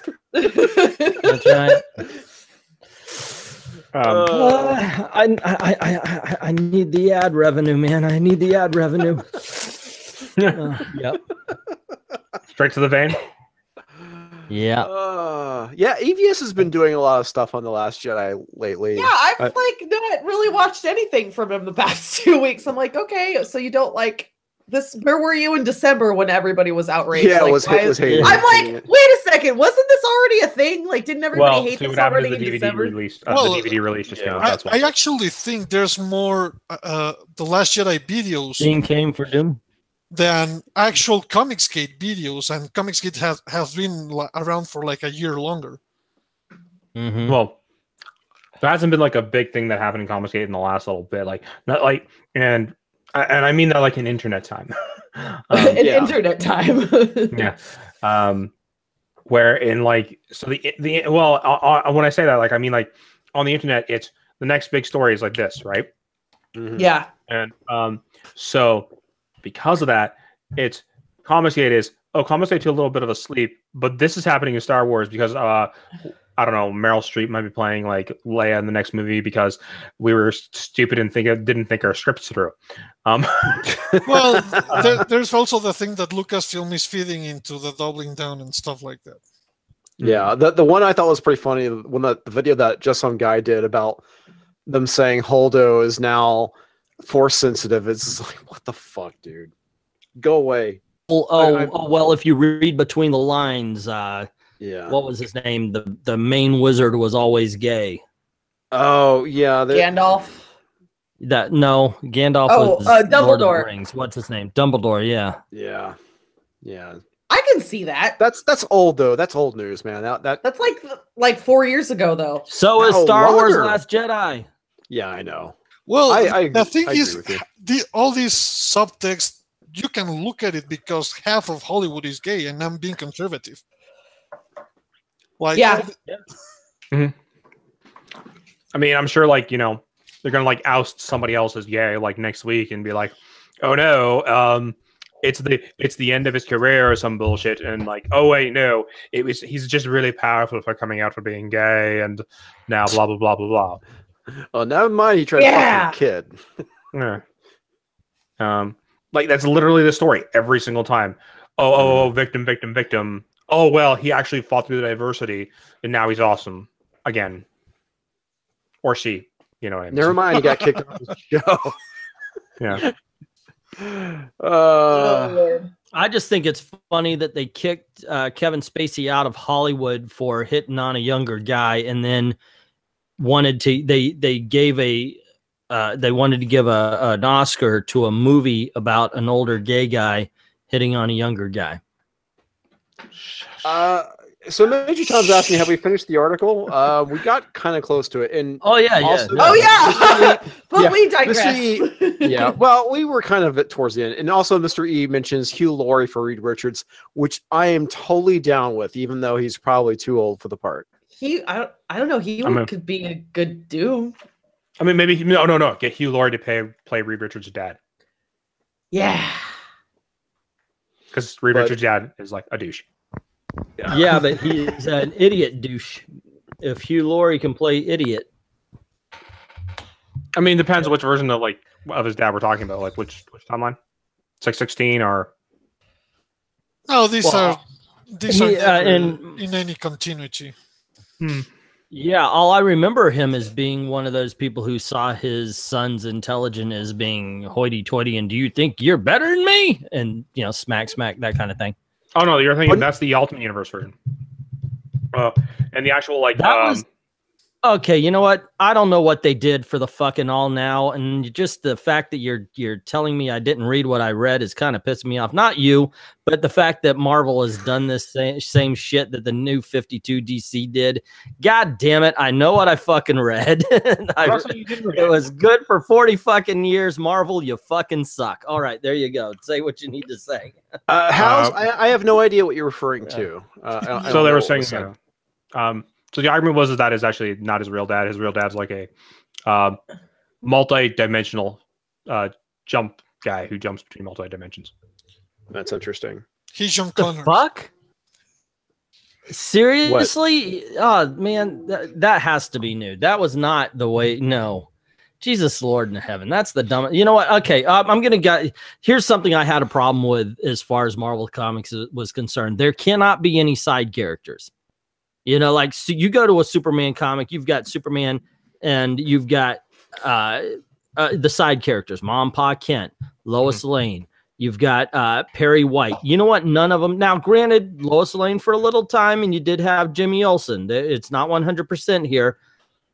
But you never saw every one of them get powers and all of a sudden have their own drama, and oh my God, the world's blowing up around them.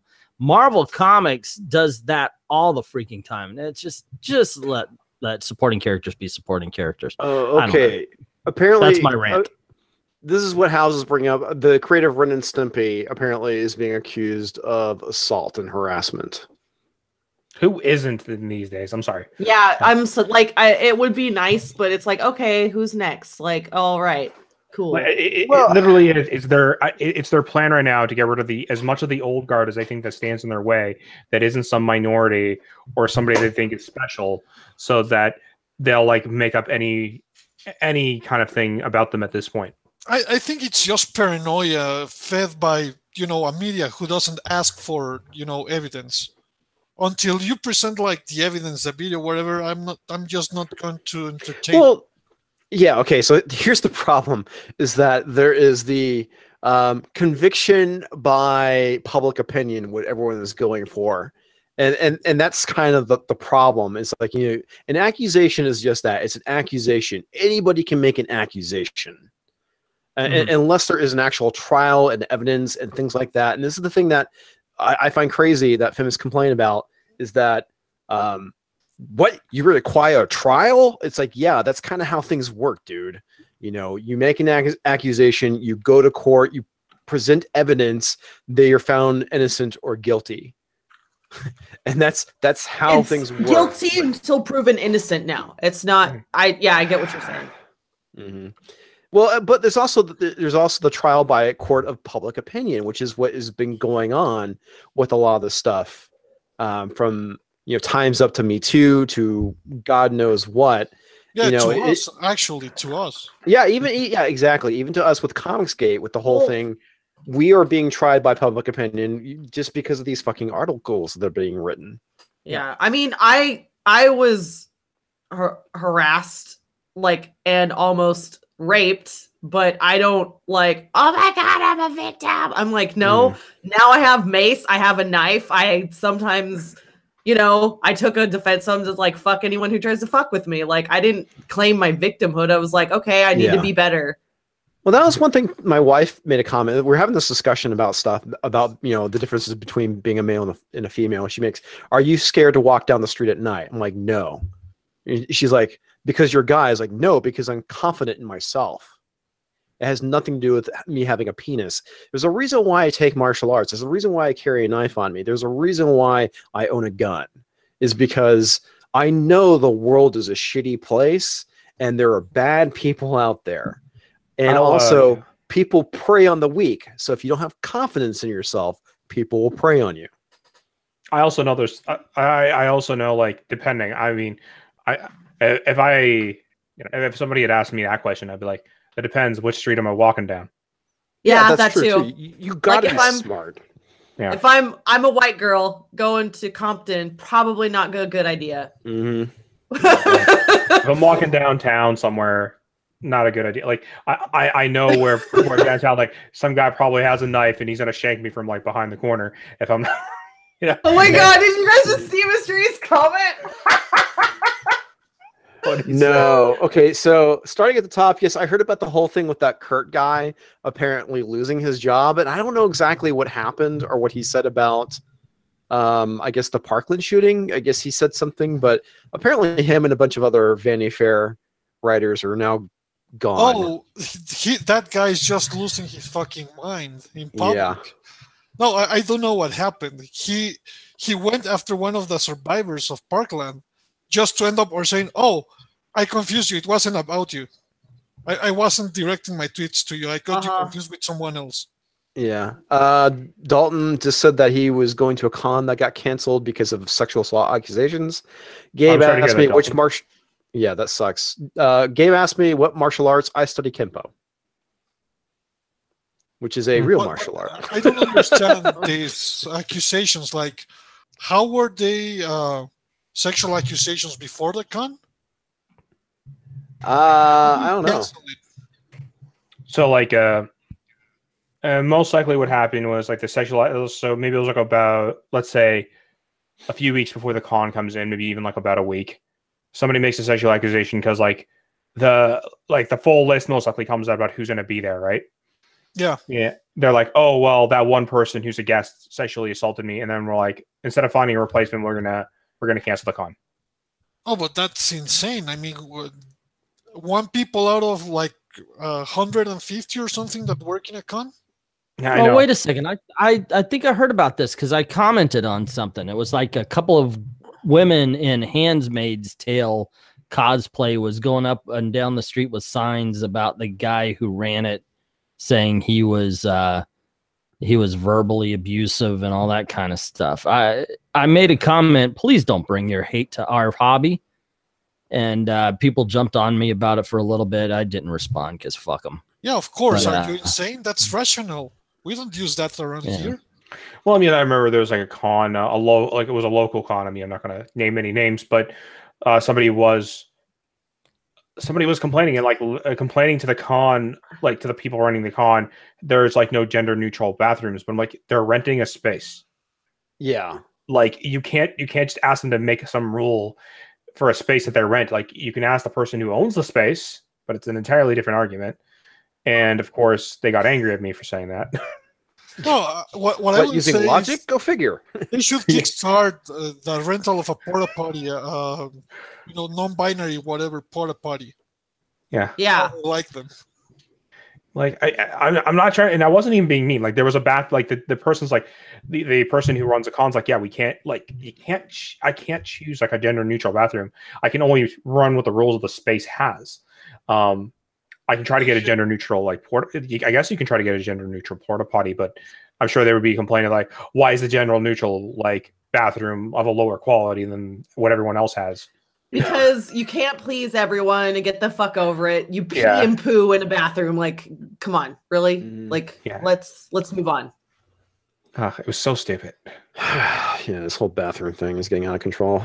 Real quick, Gabe. Yeah, do we cross train between different arts? There is Kempo is kind of a hodgepodge of a bunch of different stuff. There is some jujitsu in it. There's a lot of kung fu in it. It's mostly considered to be a soft style, not a hard style like karate. Sorry, tangent. Now back to the regular scheduled program. But yeah, man, it's like it's getting crazy in Hollywood, and the whole accusation thing. Yeah, it seems like they're trying to get rid of people.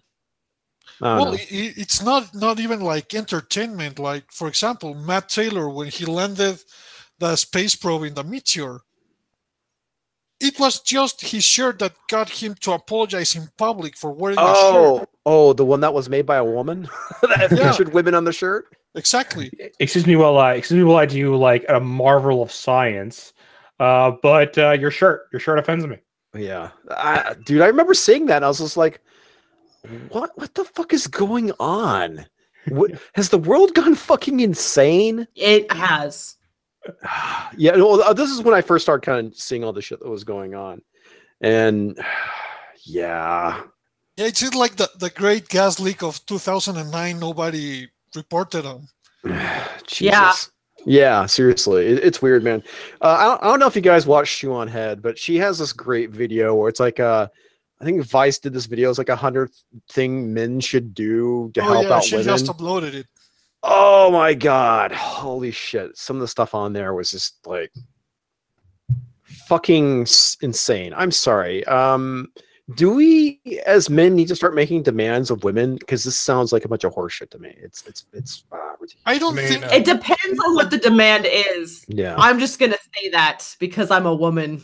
I demand you treat me with respect. No, the thing is, for example, that won't work. Once on Twitter I was saying like, oh, there's no men's rights day or whatever. There actually is, but no one ever talks about it. Oh yeah, because nobody gives a shit. And Mr. E, you're younger than me. You'll probably kick my ass. I get that a lot.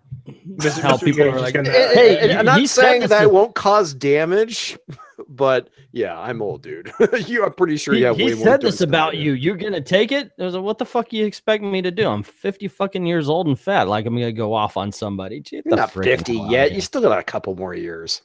Just a couple. Yeah, but point being is, yeah, I can look at a younger guy and go, yeah, you're in meet me at the same age, then yeah, we have a fight. But at this point, that's the real reason for the Second Amendment. Yeah. Yep. the problem equalizer. The problem is if you fight somebody like Mr. E, you have to kill him to win.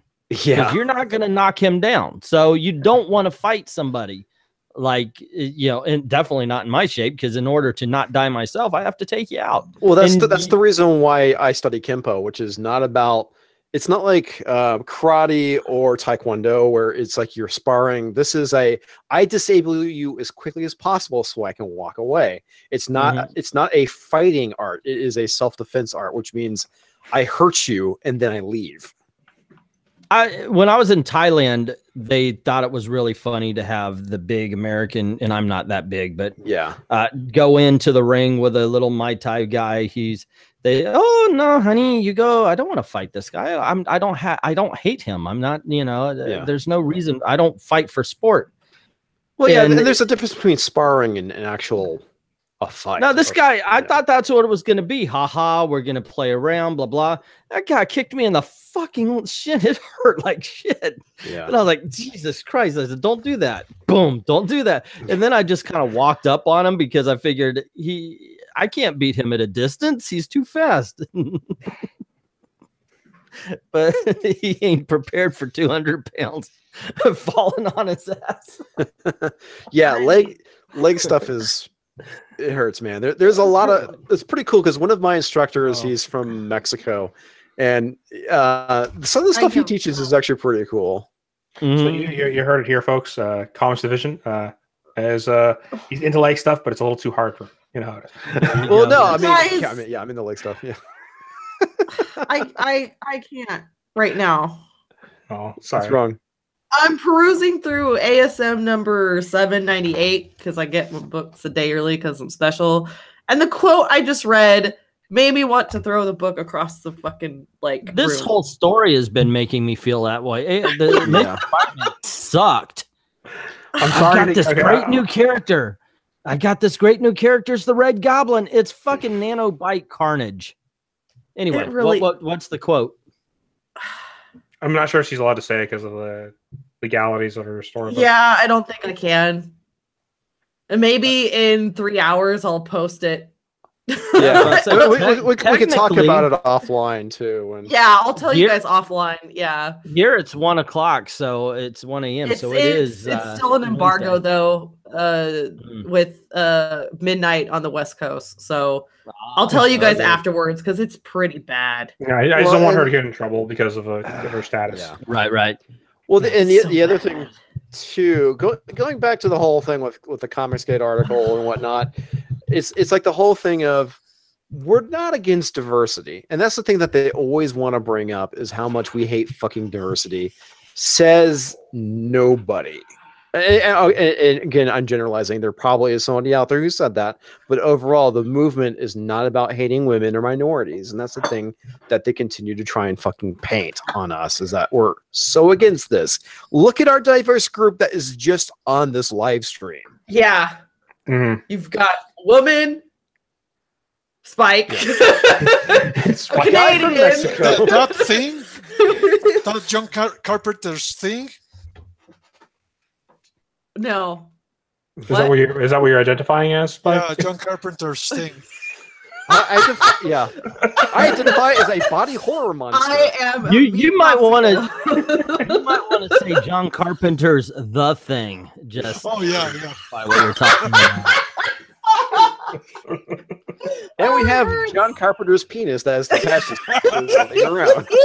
John Carpenter's thing can take over anybody. If Marvel could publish giant-sized man thing, you can talk about John Carpenter's I don't know. You guys are killing Feisty. I died. I died. We've officially devolved down to one of Alentine's live streams. Yes. This is where I'm very comfortable here. It's in the gutter. I feel at home now. Thank you. I kind of do too. It's okay. I'm with you. Oh no. I was actually thinking earlier tonight when you announced that you were having this little live stream that, you have much more structured live streams than I do. I do. I try. And then we got to this point. Well, it's the reason why I try and keep it small so we can stay on track. When you have larger amounts of people, there's a certain amount of chaos that will get injected. And I mean, that's fine. I mean, it seems like, honestly, within the first hour and a half, we got through the topic at hand, which is, it's fine. That's fine. I have found out that a lot of people who like our live streams over there like it over there, like where we move from our computers.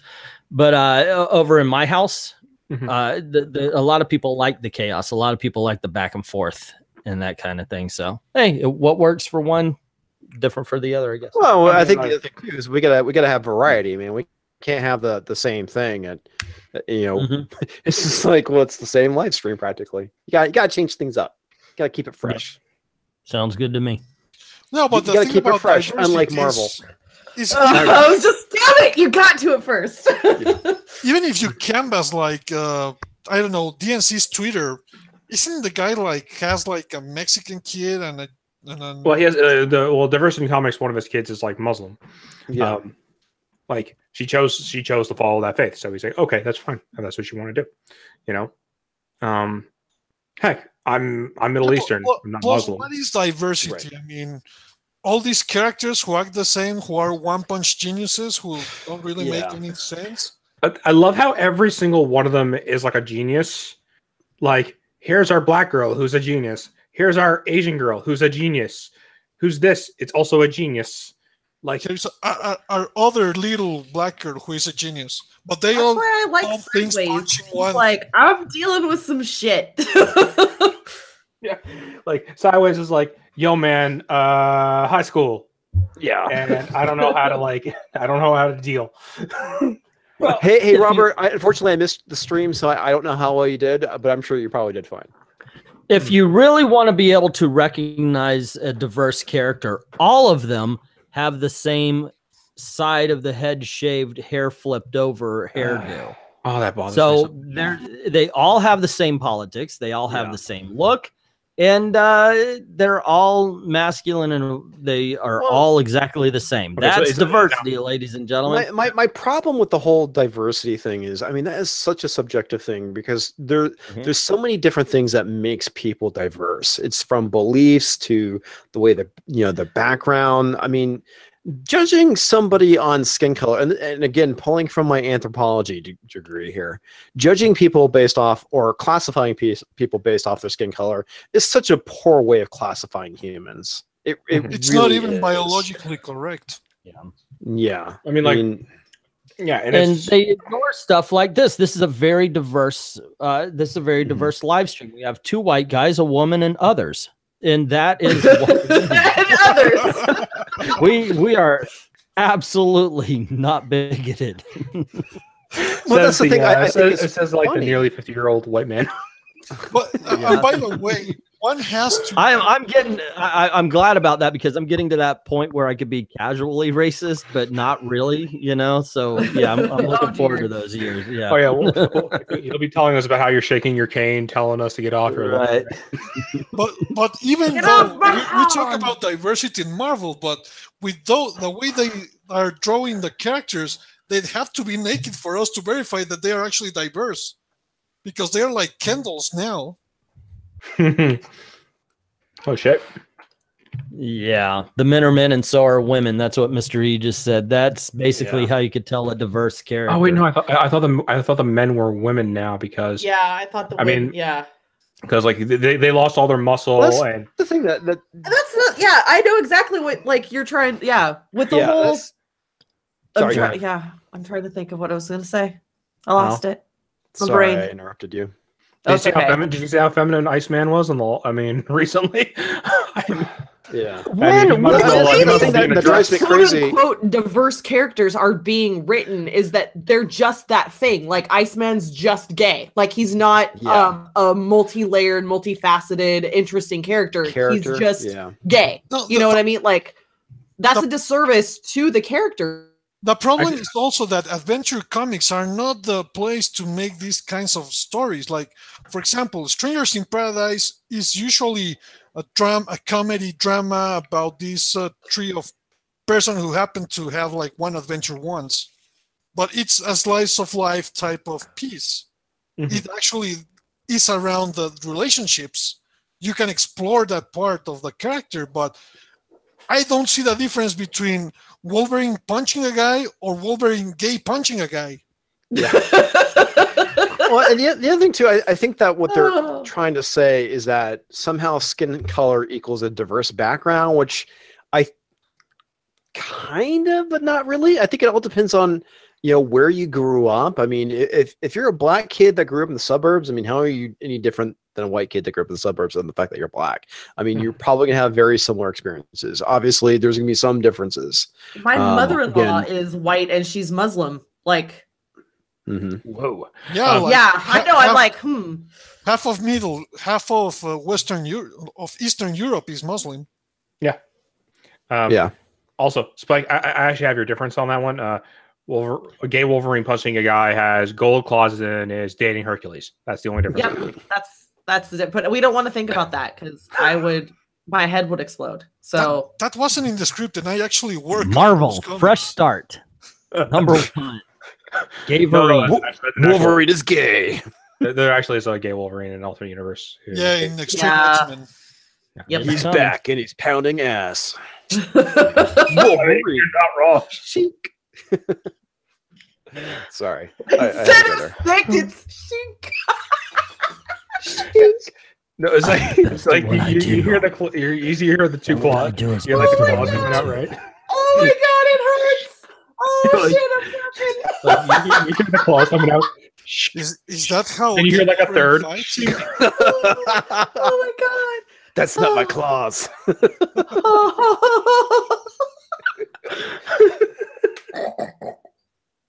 Oh, are you choking? I love how Edward Brewer really brings the whole snorting condoms thing. It's like, Oh my god. Sorry. Okay, sorry. A brown comic book. Okay, a brown comic book reader.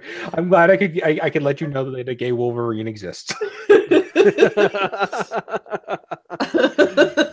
Oh shit, that was great. Yeah, I like the fact that we just found out that some kids are snorting condoms because for the since Parkland, 2 weeks, 3 weeks ago, all we've been hearing is the kids are going to lead us to the future. They're the ones that will tell us. You know, I was wanting to save this for a stream with weaponized nerd rage, but the thing I find kind of funny about it, in retrospect, with the whole thing, and when I was 18, there was a shooting in Texas, and being 18, you don't know jack shit. I mean, I was very anti-gun at 18, just like what was going on with the whole Parkland thing.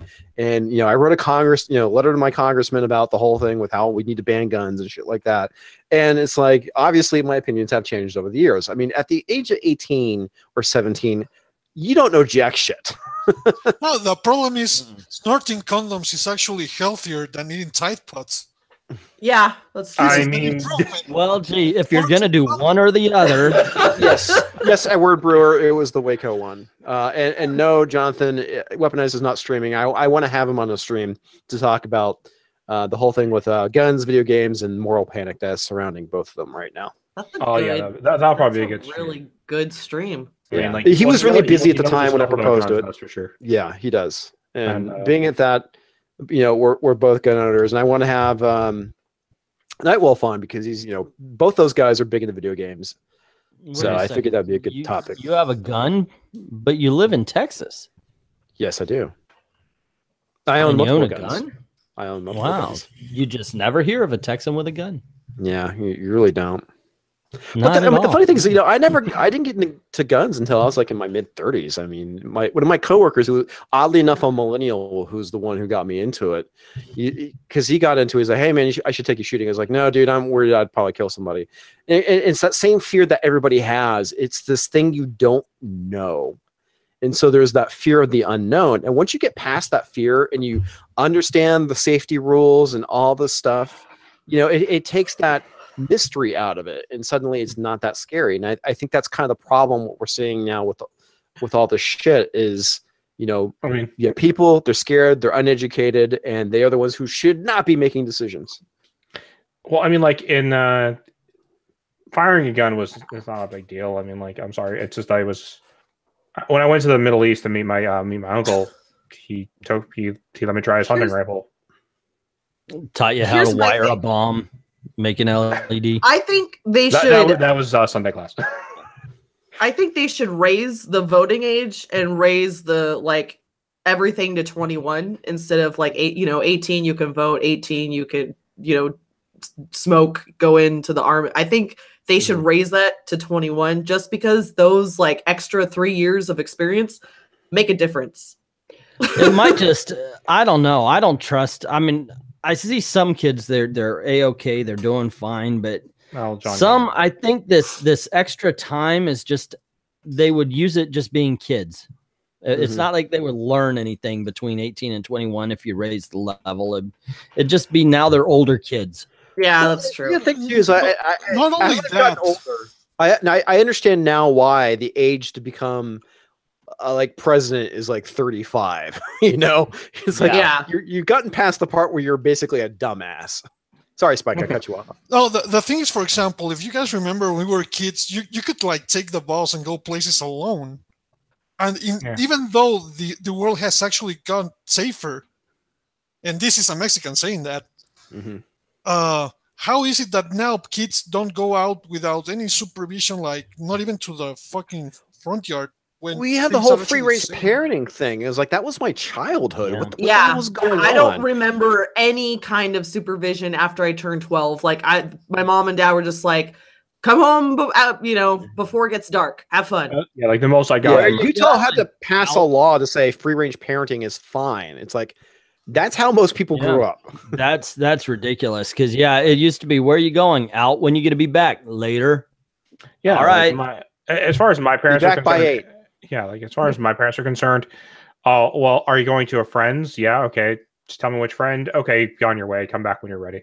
Yeah, and I think call me if you need a ride. That has given way to, like, for example, Stranger Things to be so popular, because the concept of these kids going around in bikes through around town and stuff is alien to them.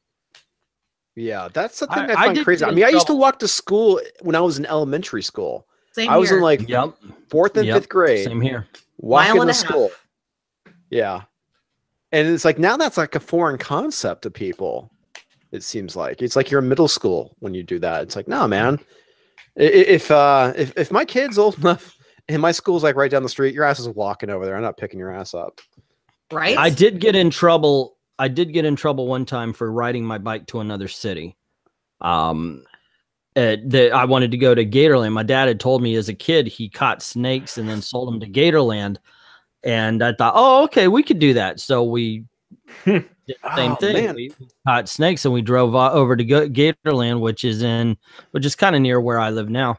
And I remember it was a whole other city. And man, we got hided because the guy was clever. He took everything and he says, okay, I'm going to need your phone number.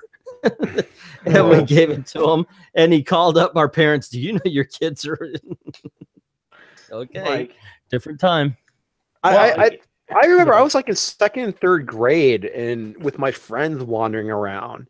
I mean, like this one kid I knew after school, we'd go snake hunting. It was like crazy. And, I was like in 2nd and 3rd grade. Man, we were dumb. We were dumb kids. Yeah. I remember probably preschool walking to the middle school because there was a pond there, trying to catch frogs with my friends. And that was probably maybe like a half mile from my house. I mean, I just don't understand why things have changed so much. And it's the whole, I need a puppy to make me feel better about myself generation.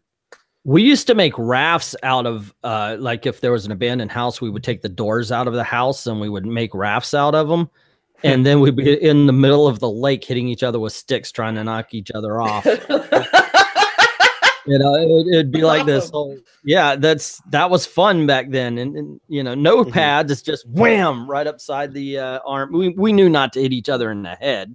But that would be the kind of stupid things we did as kids. Now it'd be, our parents would be arrested for abuse. Jeez, yeah, it's stupid. And I agree with you, Mystery. It's like there's no sense of community anymore. And people are I'm just as guilty of it. Yeah, be judge and be afraid rather than be like, "What's up? Hey, you're going somewhere? I'll watch your house for you." I don't know. I'm that person. I don't know any of my neighbors either. I mean, it doesn't help the fact that I'm probably like 30 years younger than most of my neighbors. But the other thing too is I'm an introvert, so when I'm out in public, it's not like I'm looking to go talk to people. Oh, have you ever tried that? My mother has never met a stranger she won't talk to, and people look like she is about to set off a bomb. I'm the same way. Like someone, hey, oh, that looks cool. You buying a Pepsi? Oh man, I wish I could drink Pepsis now, but I've got diabetes, and that would be really good. Your mother would get along swimmingly. There's people who consider that harassment today. Yeah, I know. Yeah. That's the thing that drives me crazy. It's like, especially like the International Women's Day thing, that video I was talking about from Vice. It's like all those things you are saying, I feel the same way about to a degree, except I'm not going to call it harassment. I don't like people randomly talking to me. Yeah, I feel that way too because I'm an introvert. But this is how society works. We're social creatures. We're supposed to talk to people. It's oh no, it's fucking. That's fucking weird. ridiculous. Because anytime I walk past somebody or whatever, people will look away, and I'm just like morning or afternoon, and I smile and wave, and then people kind of look at me like I'm some crazy person. I'm like, I didn't know saying hi was a bad thing. Okay. Yeah, well, especially in California, man. I mean, it's pretty funny. I remember this. I find Californians, specifically Southern Californians, no offense, to be way more ruder than people from, like, say, the Bay Area. What? Yeah. What is this you say? Oh, and my wife noticed Well, it she's too. just proving your point. She's yelling at you for having an opinion, dude. My wife noticed it too, because when we were going to my brother's memorial service, we were in line, and I want to say we were in San Diego Airport. We had to go out of security to go back through, and there was like these group of like hipster kids that totally cut in front of us, didn't even acknowledge us, didn't, you know, oh, I'm sorry, I didn't see you there. It was just like, we're gonna step in front of you and, you know, go. Oh my god, it's Gary! It's NERDROTIC. What's up, dude? It's Gary! It's Gary. But yeah, I mean, and again, this is not NERDROTIC. I don't think all Californians are like that. Obviously, you're not that way, Feisty. And obviously Gary's not that way either. But like I said, from Bay Area on up, I notice people are a lot more polite. Because I'll go shopping down in LA and people always say, "Oh, you're not from here." I'm like, technically no. Technically no. Technically no. The well, because it is an interesting aspect. I was like because I was just gonna say, and I was just gonna say, because do you remember when we were kids and like you'd go and you, as growing up, you tried to like you'd eventually try to do like something a little bit more than you would do before, kind of like, oh, hey, like I am going to go a little bit further than I would normally go. Like, hey, I know I went to the park, but now I'm gonna, let's say, well, I know I know the convenience store is down the street. I'm gonna try going to the convenience store. I know the mall is a little bit further. I'm gonna go to the mall. I'm gonna try going. You know what I mean? You remember? Yeah, no, I totally did that when.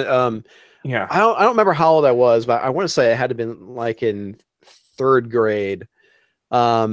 This apartment complex where my mom and I lived at, there was like this valley kind of where the apartment complex was.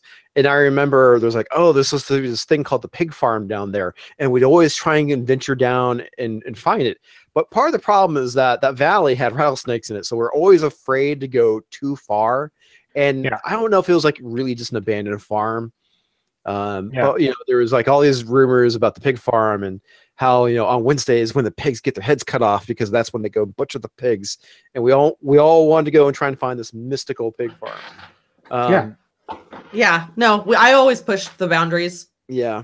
Yeah. I did that too. Cause when I was, I had to be 15. I moved to Colorado. And it was 9,000 years ago. 9,000 years ago. But I took the bus everywhere. My mom was a flight attendant. She was gone all the time. So I got bored. You know, I was an only child for the most part, even though I have 2 brothers, 2 half brothers. But you know, it was just me. And it was funny because we moved up there during summer, and I spent 3 months by myself in isolation. So I got really familiar with the bus routes and would go all over the place to all like the gaming shops. Because that's why I started kind of getting into like miniatures and Warhammer figures and stuff like that. And I was big into RPG stuff. So I visited all the places, all the hobby shops. Exactly. Like you as I think like everybody, like at that point, like we get to the point, okay, well, I'm familiar with this surrounding, but I want to explore a little further. I want to see like what's beyond that familiar point. There's like no curiosity. Is that what you're trying to get at? Or no sense of adventure? Well, I don't know. No, I think there is a sense of adventure. I think kids still have that sense, but I think like they're trying to take that away from them.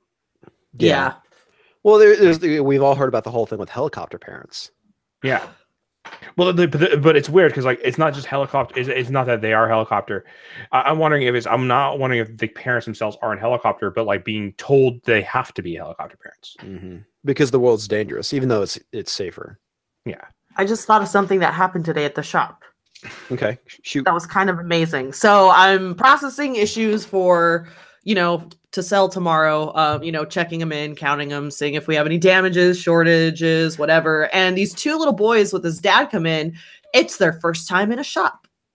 They were like, I told them, I'm like, hey, you guys, you can look, but unfortunately I can't have you touch these because, you know, whatever. But they were just looking at him and they're like, oh, these comic books are so cool. So his dad let him pick it. But it was so cool to just see that enthusiasm from these 2 adorable little human beings. And I'm just like, parenting done right. But But yeah, kids come into the shop with, I mean, although their parents bring them, but they're still like, we have a lot of kids that shop and convince their parents, or their parents bring them in for that first experience. But it seems like once a week I experience the whole first time in a comic book shop with children, and it's really cool.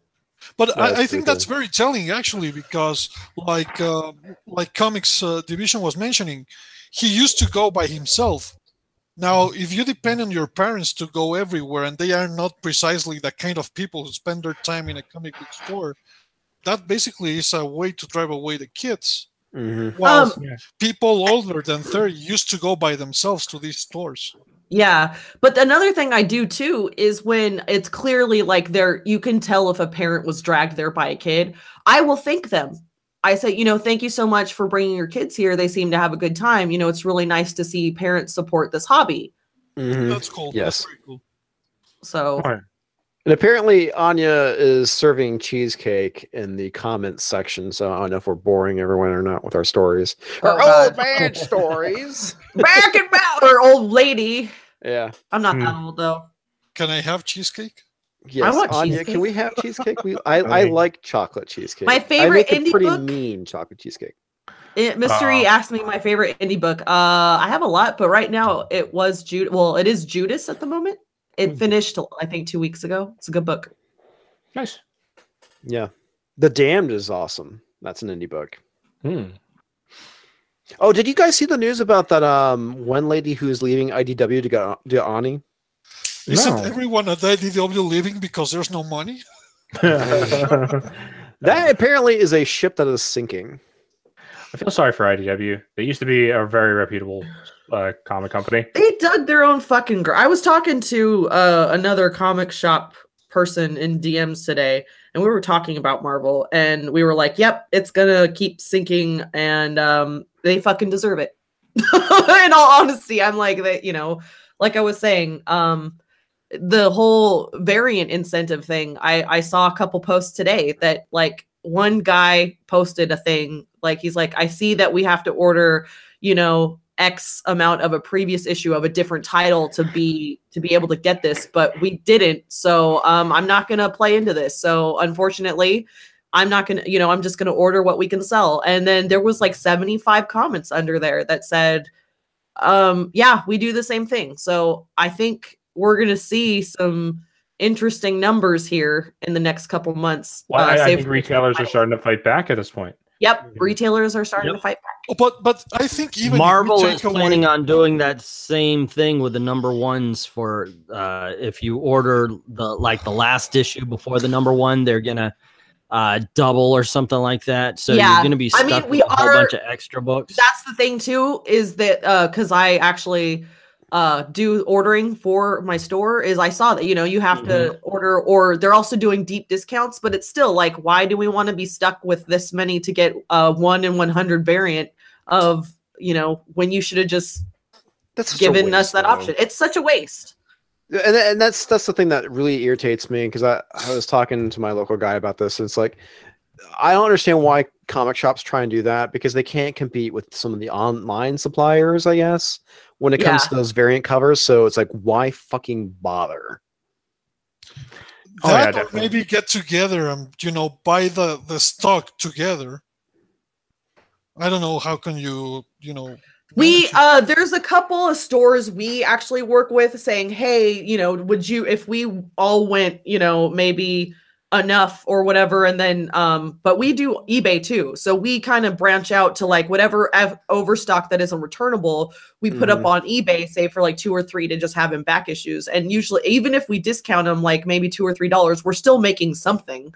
Well, that's good. That's at least getting some of your money back.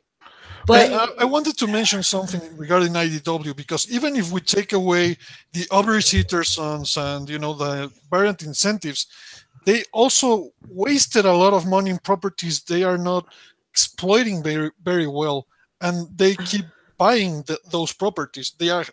I think they barely stopped recently, but other than the odd crossover, they are not having, you know, regular series, or, I mean, the Ninja Turtles have, but it's like that's it. They haven't even invested in house stuff like Lock and Key as they should.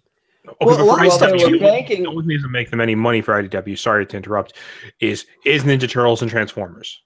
Yeah, that is the They only were thing that makes banking them on the fact that a lot of people mine and comics division's age would want to read about the toys that we played with, Micronauts, ROM, stuff like that. And the problem is that, okay, we remember them, but they weren't exactly burning up the sales charts back then. And also, you kids have no freaking clue who ROM was before they maybe made the news again because they were making a comic book about him. Yeah. Well, the thing I was surprised about was the Micronaut stuff. It's like, dude, you're fucking digging deep. Yeah, because that was like some early 70s shit.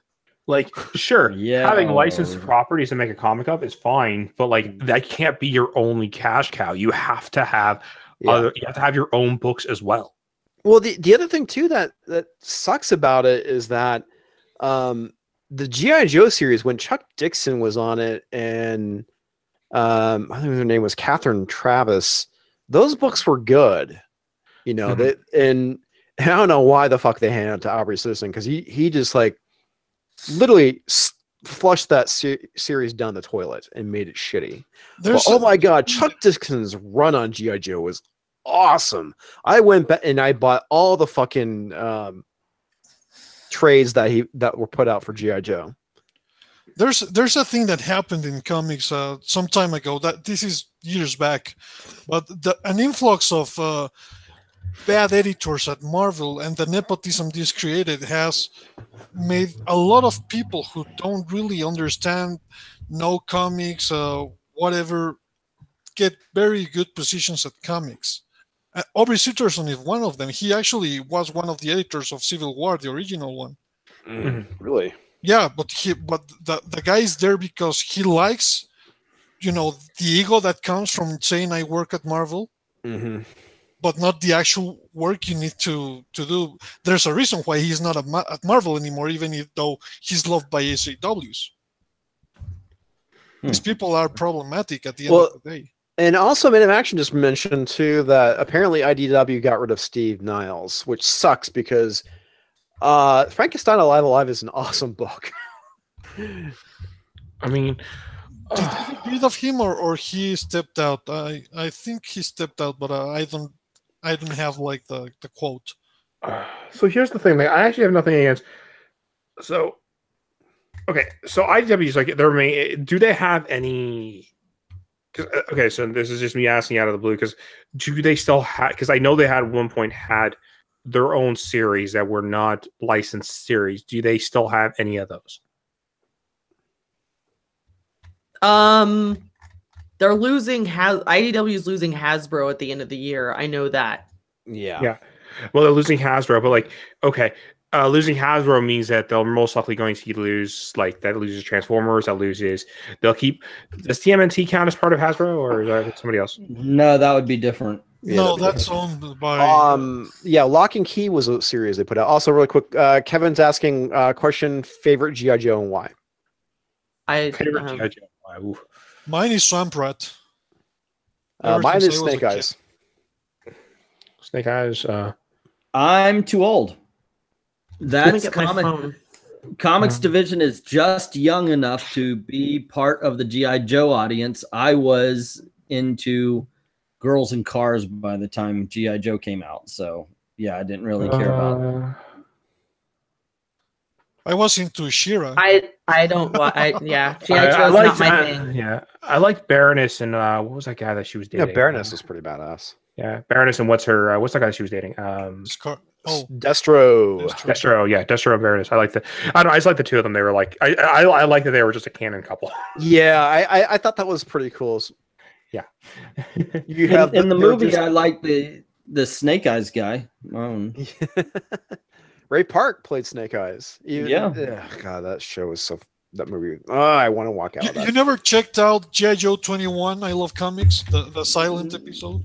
No, never. I was not a G.I. Joe guy, really. No, but I have that issue because of signed by comics Larry history. No, I really just didn't pay attention. I mean, I know G.I. Joe, that you could pump up the arm. It was the 12-inch figure. You know, that G.I. Joe was my G.I. Joe. Yeah, that was a But totally different generation. But the Oh, yeah. cartoon where everybody was calling each other by weird names that were just way too on the nose. You know, oh, he's in a sailor suit. He's called Shipwreck or something like that, right? It was So, what is it? Dominic Powell brought up. Yeah. So this is an event that Marvel said no more events that they're heading out in August. Extermination, which is the old school X-Men, are going back to it's what exterminate the past, eliminate. Actually, you want Really? Yeah. So can you spoil it? I like Pepe spoiled a little Larraz, bit in the chat actually. But yeah, so this was just announced today. So I'm gonna say this. I don't think there's a problem saying this. I snuck as a background character Dust because she's the coolest Muslim teenager Marvel has. Nice.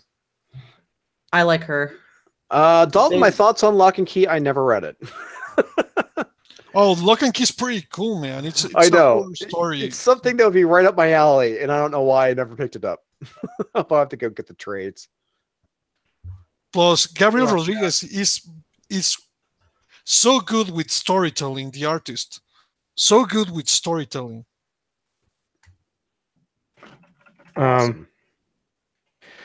Yeah, no, it's an interesting kind of Lock and Key. I had a friend of mine who would not stop telling me how good it was. I really should read it. It's one of those ones when one of those ones it's like, oh, it's on your list of like, I should read that. And then I just haven't gotten to it yet. And I feel terrible because what I'm like reading right now is I'm reading through the old like Bud Root Cave Woman stuff right now because I catch up on that. And I'm like, here I am reading like erotic comics instead of like going and reading like something else. I was thinking about doing a video, and you guys could tell me if I'm just blowing smoke out my ass. But you're definitely blowing smoke out your ass. Usually.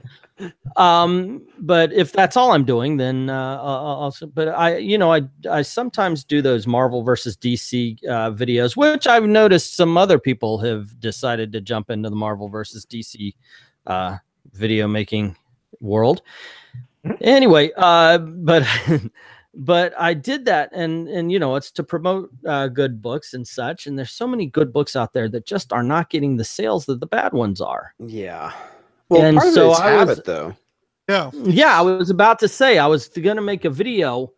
Basically, what are you buying? Are you buying numbers, or are you buying comic books, or what game are you playing? Because we do get stuck inside this collector's mindset that we have to. If you, even though let's take Amazing Spider-Man, nobody's been happy with Amazing Spider-Man for at least 5-6 years. I stopped buying. But nobody wants a 5 or 6 year gap in their collection, so they keep buying it instead of searching for a better title. Even though I rage quit that book. Even though somebody might say to you, "Oh, Mr. Miracle's the best title on the shelf. You should buy this." Yeah, no, I won't get that, but I'll get this book that has been pissing me off forever and a day. Well, that's the thing that I've talked about with my comic shop guy. It's like Marvel's banking on the fact that your collector autism will kick in and you'll want to buy the books regardless of how good or bad they are. That's the reason why Dan Slott can get away with fucking murder of that book. Is because part of people are also saying because the 800 is coming around that there's people who may be buying it just for that collector's purpose of that alone too, right? Well, the thing about readers is that a fan of superheroes is not necessarily a fan of comics, which is not necessarily even, they are not like a fan of a character. You can be a fan of a character, you can be a superhero fan, you can be a comics fan, but they are not necessarily the same thing. But yeah, but are you actually buying a comic book because you like the comic book, or are you just buying it because, like Comics Division said, it's habit? You're buying a number instead of the book itself. There's a lot of collectors in the hobby. Yeah, Marvel banks on nostalgia, as Man of Action points out. And there was somebody I was talking to, this was like last year, on Rage's Discord, and we're talking about the whole thing with Spider-Man. I was like, dude, just stop buying it. He's like, I can't. He's like, I'm a diehard Spider-Man fan.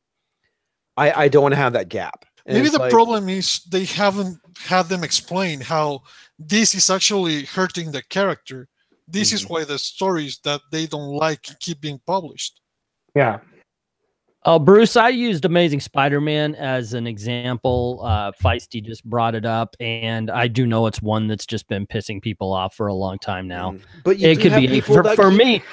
For me, I got out of that mindset when this woman Felicia something or other was writing Teen Titans. I never missed an even when I wasn't collecting comic books, I was still collecting Teen Titans and Legion of Superheroes. And this woman Felicia something or other got onto it. It was during the run started by Jeff Johns. It was around the 70s, 80s, around there. And it just got so fucking bad that I was like, that's it. I'm done. I'm out. I can't do this anymore because I'm not buying it because I enjoy it. I'm buying it because, well, yeah, like you said, I don't want the gap in my collection. But then I'm like, yeah, no, I'd rather have the money.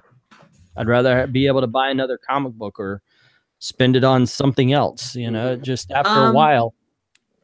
I'm kind of all over the place. There's certain things that I collect and certain things that I want to read. Like I'll collect anything with Mary Jane Watson in it. Sorry, that's, you know, she's my girl. I'll collect anything. Well, no, I take that back. I like Wolverine. I like Old Man Logan, but I had to, like, he was at one point, I think he was in 5 different books, and I had to be like, no, like, I've got to put my foot down here. So I only I think what was Astonishing X-Men, Old Man Logan, and then I just dropped All New Wolverine because I missed 2 issues. So I'm like, I'm done. This is a good place for me to drop off. So yeah, I dropped that book at issue 5. I was like, this book sucks. If you're collecting a whole bunch of comics and you drop one, you would be surprised at how fast you learn. You just don't care. Yeah. For example, I have hope that this new line of DC Comics, you know, Sideways and the Terrifics and all that, can make people jump from the character. Dan Slott's Fantastic Four is something that I'm pretty sure I'm gonna prefer the Terrifics. Yeah. Oh, no, I immediately like I immediately, as soon as I heard the Fantastic Four and Dan Slott and I heard that it wasn't Chip Zdarsky, I'm like, yeah. The thing with Dan Slott, actually, what I've noticed, at least lately, and this happened with Silver Surfer, is he would just try to refry what he watched on Doctor Who to make the fucking book. Yeah. Dear God. And I'm like, as soon as I heard Zdarsky wasn't on Fantastic Four, and I'm like, all right, that's one book I'm not gonna. That's one book. What the fuck is Marvel thinking? Seriously, he's been doing such a great job with the Marvel 2-in-1. Why can't they give him Fantastic Four? And he even signed up, you know, with the exclusive contract and whatnot. It's like, come on, man, give that guy the Fantastic Four. Why do you have to? Maybe he didn't want it. Well, that's a good possibility. Yeah, that's what I thought, because at first I was gonna. I actually have the announcement video. I was gonna go through it, tear it apart. Yeah. And then I thought to myself, what if he just didn't want it? What if he was like, no, I'm good on Marvel 2-in-1. I don't want. But then again, they said that they were going to give Dan Slott what he wanted, and he could just write it and put it out whenever the hell he wants. So here's another shit sandwich, folks. Yeah, you never know. They are really just fucking the Fantastic Four, aren't they? Yeah. Yeah, I am really concerned with what Slott will do with the Fantastic Four. Okay, so I have to deal with like a multitude of things. So like I had Slott going to Fantastic Four as well as Iron Man, 2 books that I was kind of hoping to come back to, but apparently not. Then I have to deal with Nick Spencer going to Amazing Spider-Man, and we'll see how that goes. I mean, if he at least goes on the Foes of Spider-Man, then we'll see how that goes. But if it's not in that same mindset, I'm not going to waste my money on it. Then I have Bendis coming to Superman and Action Comics, so you can't even give me like you can't even give me a backup just in case something goes wrong there. Yeah. So I'm kind of like, so like all my boys are gone. Well, that's funny. Man of Action points out that he says, I wouldn't be surprised to hear he just signed a contract with them. Why would he? Yeah. That really doesn't make more sense to me. You're saying go. I was about to say it really is telling that we're taking this kind of view. Michael Bendis, Brian Michael Bendis, and yeah, he's written some good stuff. Dan Slott, I always point out, wrote my favorite She-Hulk run. She-Hulk, yeah. And now we're to the point where very few Marvel writers excite us. It's to the point where we're hearing Brian Michael Bendis is on Superman, and our reaction isn't, oh, it's what the fuck? Same thing. Like, Dan Slott's gonna take over Fantastic. Fuck. No, and the other thing I think that's happening with especially Marvel as an editorial is, for example, there's F. Pixar's X-Men Grand Design, which is I think a nice project, and the guy is talented. But the thing is delayed. And it takes a lot of work, even though it's mostly an investigation piece. And I see them putting more effort into announcing new books with people they know are controversial right now than actually allocating the effort in the acclaimed stuff. Mm-hmm. Well, it seems like they're trying to do the same thing that they've been doing, which is an angry fan is an engaged fan kind of bullshit. The thing is, they're not wrong. Now, granted, Marvel doesn't take the top 10. They take the back 10 if you go all the way through the 20. But they're still selling. People are, and that's why I was thinking of making the video. Because even though Marvel's pissing you off, you're still buying Marvel. There's stuff that gets lost in any case. For example, Top Cows last year was the best-selling year since the Darkness video game came out like 15 years ago. And that has been all through, their quirky books, not even Witchblade or something like that. It has been like Sunstone and Postal and all these stories like Bloodstain. And that doesn't make the news, but it will be important to acknowledge at least, because there are options, and these options are actually allocating some of the fans. Postal's good, by the way. I mean, I haven't read okay, is Postal related to the games in any way, shape, or form, or is it just like no? It's an entirely different thing. Okay. What's up, Nightwolf? Hey, Nightwolf, what's up, buddy? Hey, how you doing, man? Sorry if I'm quiet. I'm doing something right now. Oh no, it's okay. You're reading comics a day earlier than everybody else. I can actually read Avengers #1 right now, and I want to. So that's what I'm trying to find. Is that coming out tomorrow? Avengers No. But retailers get to read it, so I want to read it. Gotcha.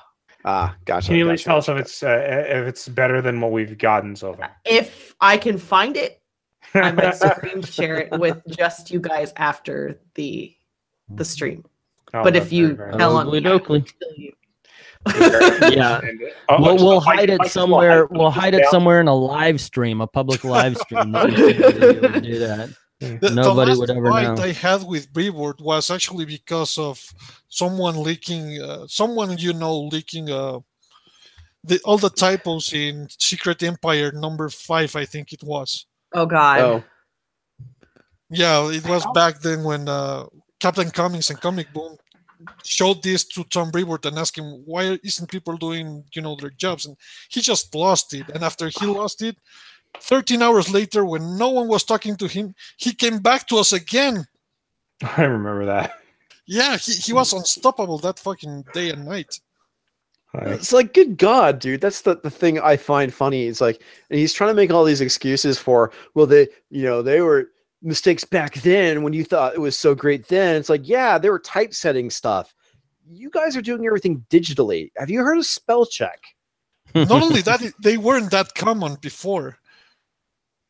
Yeah, we're neither.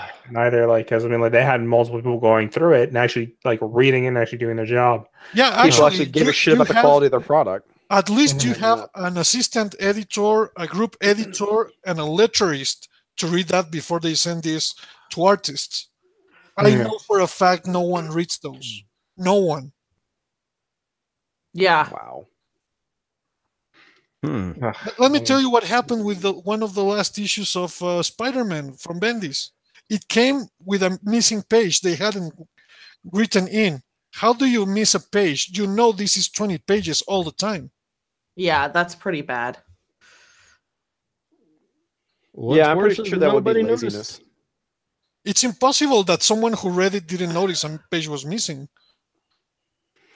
I'm gonna disagree with you there. If you read the last Brian Michael Bendis works, yeah, I'm sorry, I don't think you would notice there was a page missing. Yeah, that's a fair point. No, I know. I'm the guy who had to, call and say, "Hey, this is missing a one page."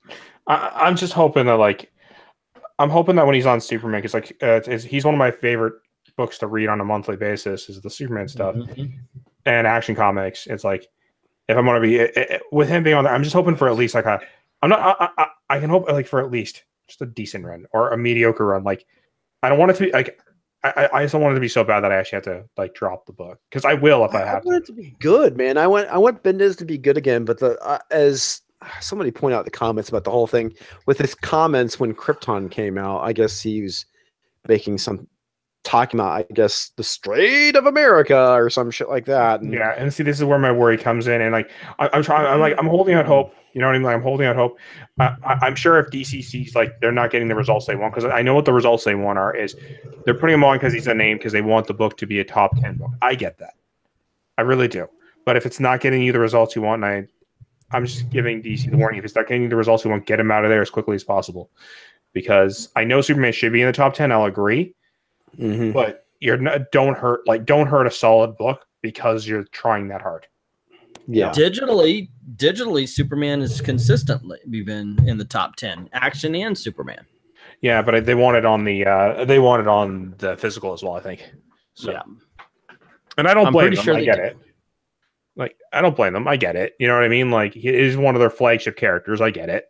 But it's I'm saying to myself, it's don't hurt the character over taking a writer that may actually hurt it. Yeah, you know don't pull a fucking Nick Spencer with Captain America is what we're getting at. Exactly. Don't do something dumb. Don't virtue signal the hell out of that book. That's the thing. Well, thankfully, Captain America is going, so everything's going to be fine. Yes, I'm sure everything will be fine in the hands of Coates. Yes, I'm sure. Of course, totally. It's not like you have complaining about it. The thing I can say about Bendis is DC does run a tighter editorial boat, so that might actually help him, and he might actually, just fund in stuff because he was sick and tired of Marvel, like most of all the talent that has run away all through these last years. Yeah, part of me thinks the reason why he left was simply because of what was going on with the editorial at Marvel and the fact that he was sick of the agenda pushing. Not only the agenda pushing, they make you work under people who have no idea what comics books are or how they are made or the legacy of the characters. You name it. I'm sure this wouldn't happen to Lin Wine. I mean, I'm pretty sure Lin Wine didn't have to, be reminded that his book was missing pages because he actually read Watchmen when he published it. Yeah. That's insane. Well, I mean, I know that DC did send Bendis a lot of homework to look up to before he started working on the character. As in, he had a lot of books and certain lore things they wanted him to read specifically. Yeah, but for example, that doesn't happen at Marvel. Even with usually it doesn't even happen with the stuff you've actually worked in. Do you remember that Tom King thing that he said, "Oh, I saw the Vision came out on hardcover. I've never seen even the trade paperback of the thing." It's very unusual for Marvel to send anyone a copy of their own work, let alone, send you the references. Really? Yeah, I'm dead honest. For example, of the entire Spider-Man run I worked with Oscar, they sent the lenticular covers once, and that's it. Well, yeah, I mean it's been very apparent that they didn't make people really read the lore because You know, from America to Iceman, it was pretty clear that neither one of those knew much about those characters. Oh no, That is true. Yeah. Yeah, no, well, America actually is funny because like I did remember reading some decent stuff from that character America before Gabby Rivera. Yeah, in Vengeance, she wasn't even really a lesbian, I think. She was always bi. Yeah. Like, but there was what was it? She was in the Ultimates, and her character was pretty cool in that. yeah, well, in the Ultimates, she was about like, you know, she was an ass kicker just like the rest of them, right? Like there was even like some really lines of like, man, I'm on like a team of like world destroyers. Girl, you gotta put up your game because like these guys will show you up with the like when you least expect it. You know? Like, no, but you can even see it in the new characters. For example, oh, we have Miss Marvel, who is a teenage Muslim. Yeah, Generation X in the 90s had Monet, who is a teenage Muslim. And then there was Dusty, New X-Men, who is a teenage Muslim. yep. My God. There's never been a teenage Muslim in Marvel before. Or the America thing that she's like the first LGBTQ Latin character. No, that's Richter. That's what I posted it on Twitter. Because someone was saying, oh, but America is the first LGBTQ Latin character. No, that's Richter. That's funny. Yeah, well, we do live in a world that just last month people were saying that Black Panther was the very first black superhero film. Yeah. And that it was created by a white or a black guy. So you know, not I exactly. I can't wait for the next first black superhero film. Yeah. Right? The next first one. Yes. The next first. Yeah.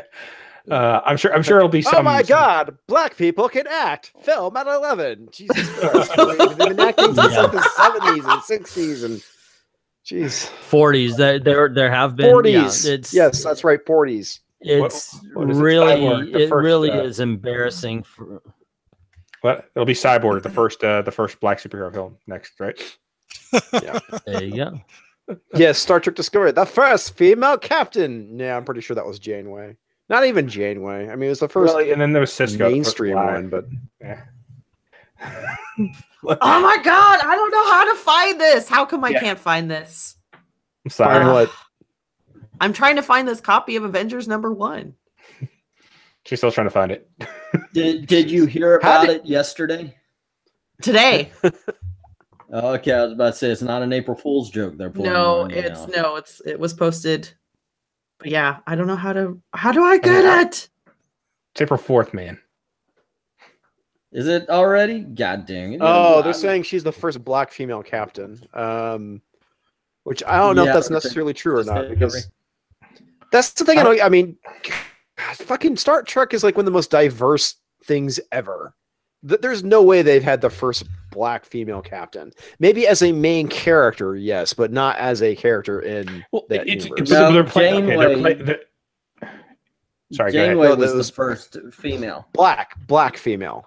Okay, they're trying, but they're adding things to it. Okay. It's kind of like saying, okay, hey, Black Panther was the highest grossing movie for Marvel after 5 weeks of being in the theaters. I'm like, okay, but like you literally had to wait before that happened. You know what I mean?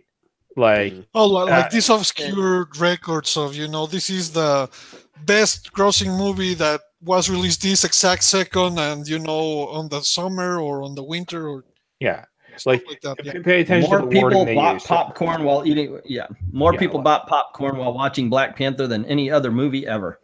Yeah, like so it's the exact same wording here. So it's now, but it's the first female black. It's like, okay, that's great, but we had a black captain before and we had a female captain before. They just weren't both the same and next, if this is not going to be enough because she's not trans or because she's not disabled or because that's the thing that I think is funny. Yeah, is they keep adding that stuff on, like what they did with Black Panther. Was like, that was awesome that they had these females, but none of them were gay. Yeah. And how do you know? You don't even actually know, because the movie's not about that. I mean, the movie's about a definite story. If you want to watch gay characters, go buy porn. or watch Priscilla, Queen of the Desert. that's an option. But yeah, seriously, I mean, you're right. It's not even about that. That's the thing that makes me crazy. When I remember they're saying the first trans character in Star Wars, I'm like, who gives a fuck, dude? I mean, what makes you think that the Star Wars universe is plagued with the issues we have? You know, that's the thing that makes me crazy about a lot of this stuff. It's like, why does it have to be a thing? Why? If anything, the problem with diversity in Star Wars is that there are not enough aliens in that fucking galaxy. Yeah, clearly. Also, I mean, Comics Division. everyone of the Empire is not like extraterrestrial. That's pretty odd. Yeah, Mystery wants to let you know there was a female captain in the first Star Trek movie. Yeah. Okay. I saw the comment. But yes, I mean, exactly. That's my point. It's like the shit's. It doesn't matter. Okay, it doesn't fucking matter. We are to the point in history where the shit truly has become unimportant, but we're making it important. Yeah, exactly. No, that's exactly what's going on. Like it's it's not important at all, but it's, hey, we're going to add as many, like we're making it important because reasons. And it's getting crazy because, for example, Ready Player One, they are saying now that it enables outright gamers. It's like Steven Spielberg is the Jewish Jew in Jewland. Yeah. Steven Spielberg, last I checked, is pretty Jewish and probably not alt-right. I'm pretty sure. And then you have other movies of his outright catalog include Schindler's List. Schindler's List. Yes, there you go. He is pro-Nazi for being Jewish because of Schindler's List. What the fuck, dude? Logic has been thrown out. And yes, I am joking. Okay. No, the whole point is logic in 2018 has been tossed through the fucking window of a 20-story building and nobody seems to care anymore. That's the point of the reason why I made it so fucking absurd. Is I'm pretty sure there are people out there that think that. Yes, I am joking. Yeah. Yeah, it has gone crazy. Yeah, this is why I'm like, there's no fucking hope for humanity, people. We've reached. Not only do we keep reaching peak stupid, the hole keeps getting deeper. That's why. And I know we've only got 27 people watching and such right now, and I'm gonna lay down some serious advice to all of you. Start banging. Have kids, raise them right, so we could get the world back in place. That's the way to do it. I will do that, but I'm not gonna have kids. Yeah. Kids part's not gonna happen. No, yeah, I'm not gonna have kids, but you know, it's a thing. That's why we're dying. Idiocracy. Yeah, I think Idiocracy had this down right. Like we have to make sure the smart people are banging. We have to make sure that the rational people are banging and putting out the kids, so we can raise other rational kids. That's it. Or adopt. Start banging, guys. From foreign countries who hate SJWs, because those are plenty. Like almost all races come together about hating SJWs. Yeah. I say bang, bangity bang. I say bang, bang, bangity bang. I love that quote from bang, Idiocracy. bang, so what are you gonna do? I'm gonna go home and fuck all these bitches. That's when I got my first copyright. No, not copyright strike. That's when I first got my strike from YouTube. That's then so there funny. was And there were none. Or the Gatorade scene when they Gatorade to like water the plants. Yeah, that was pretty funny. Like the thing is, I look at that scene now and I'm thinking like, so how far away were we from that? I'm guessing a decade, man, if that. It's the presidential track you have right now. You have a game show host. Wrestling guy is not like that far away. Oh well, I mean, he was. I'll tell you something. WWE. I thought was funny about the movie is a throwaway line. I laugh every time. It was just like I never hear anybody mention it, but masturbating is just watching TV in the future. Yeah. Because if you remember, Luke, what's his name, knocks on the guy's door. Go away, I'm baiting. Yeah, I'm like, wait, does he talk about masturbating? He's just sitting there watching TV. Yeah. So that's how dumb they got. Yeah. And then Jesus, man. We're gonna get to the point where it's like, water is racist. So we're gonna start watering all the crops with Gatorade. Well, hold on, wait a second. That's where it all begins. It is. Oh, no. Okay, here we go. Water. It's more expensive to live on water. Most people who can afford it are white. Therefore, water is racist. And black people have problems with swimming. Therefore, water is racist. And Water is slaves were racist. There you transported go. through water. I think we're assisting them now. I'm not.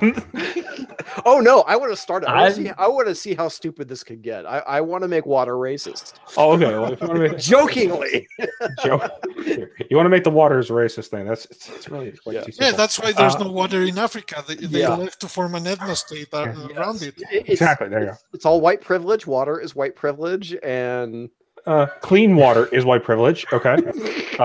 So if you go to the third world state, pay attention. All their water is dirty. So they have to drink Coke, because that's the only. Oh no! The SJWs don't care about the third world. That's why they're into climate. They're into doing things about climate change. You make the price higher. They don't give a shit that they're causing all the people who live in the third world to lose their power. That means clean water's out the window and all that kind of stuff. Yeah, and I remember the whole thing. Yes, the whole thing with climate change is racist because only poor people can live near airports because it's cheaper. Yeah. It's like funny because the Black Lives Matter things in Europe, it's like there were no slaves inside Europe who were black. Nope. Also, the best part is like everyone in that was like at that protest, none of them were white. They're all white. They have Black Lives Matter in Sweden, which have no slaves. And they are like recent migrants from like the 60s. Yeah. Like Black matter to Sweden, of course, but they have all the fucking privilege. Every Swedish person deserves, except for Muslims. They have more. Oh, did you hear about the thing where they changed the plowing of the streets? This happened like a couple of years ago. Yeah. So they chose all these routes that women would take to work, and they like fucked traffic up so badly. It was ridiculous. Yeah, because traffic was sexist because women walk to the shopping centers while men go to work or something like that. Like, okay. No, it was really weird, but it's like, women take these paths to go to work and blah, blah, blah, and all this stuff. And so they decided to plow those first, and they literally shut down Stockholm or something like that. Yeah, so like what happened was, okay, so they had a route that worked. And like, okay, but the route works, like it's fine. And it's like, we just plow, like whoever's what's most necessary is like people being able to drive to work. And then we plow whatever people are walking. And the argument was, okay, but we need people to be able to like, but we're making it a more feminist friendly like one, and people need people so people can like walk to these places first, and then like, or something stupid like that. It was really stupid. Like, and so they tried it, and they're like, but the best part is after it was done. It's what they said after it was done. It was a success. It was like, oh, see, you just didn't use my plowing. Like, you just didn't plow it correctly. So I'm like, what?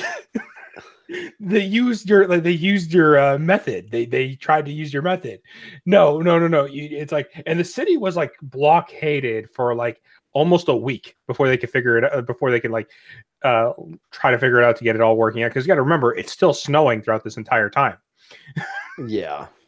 So it's like normally we would have had you all free and we would have been good. But no, all our trunks are stuck on like backwards. And you haven't seen the new papers in academia like feminist geography or stuff like that. Mm-hmm. I didn't realize that geography need to be feminist. I don't understand how you can make it feminist. I don't really understand geography. You know what I thought was funny? There was this somebody made an app for tourists in Florida where you could point out the bad neighborhoods you don't want to go through because of the high crime areas. Let me guess, it was racist. Well, yeah, somebody noticed that all of the high crime areas were predominantly black, and then they were like, "Oh, you can't put that app up; it's racist." I'm like, "You're changing the wrong thing, guys. Statistics are racist." Yeah, don't go after the information. Yeah, don't go after the app. Go after the information. That's the thing we need to change. Well, the thing that kills me about all this is like, what the fuck are we doing to fix these issues as a society? You're complaining about racism and in impoverished areas and how black people have the most amount of crime because they're the poorest. But what the fuck are we doing to try and fix these issues rather than saying, "Oh, those numbers are fucking racist"? No, we're literally hiding them. We're hiding them. Hey, John Lemus, is that true? They did a study where they forced a bunch of women into STEM courses.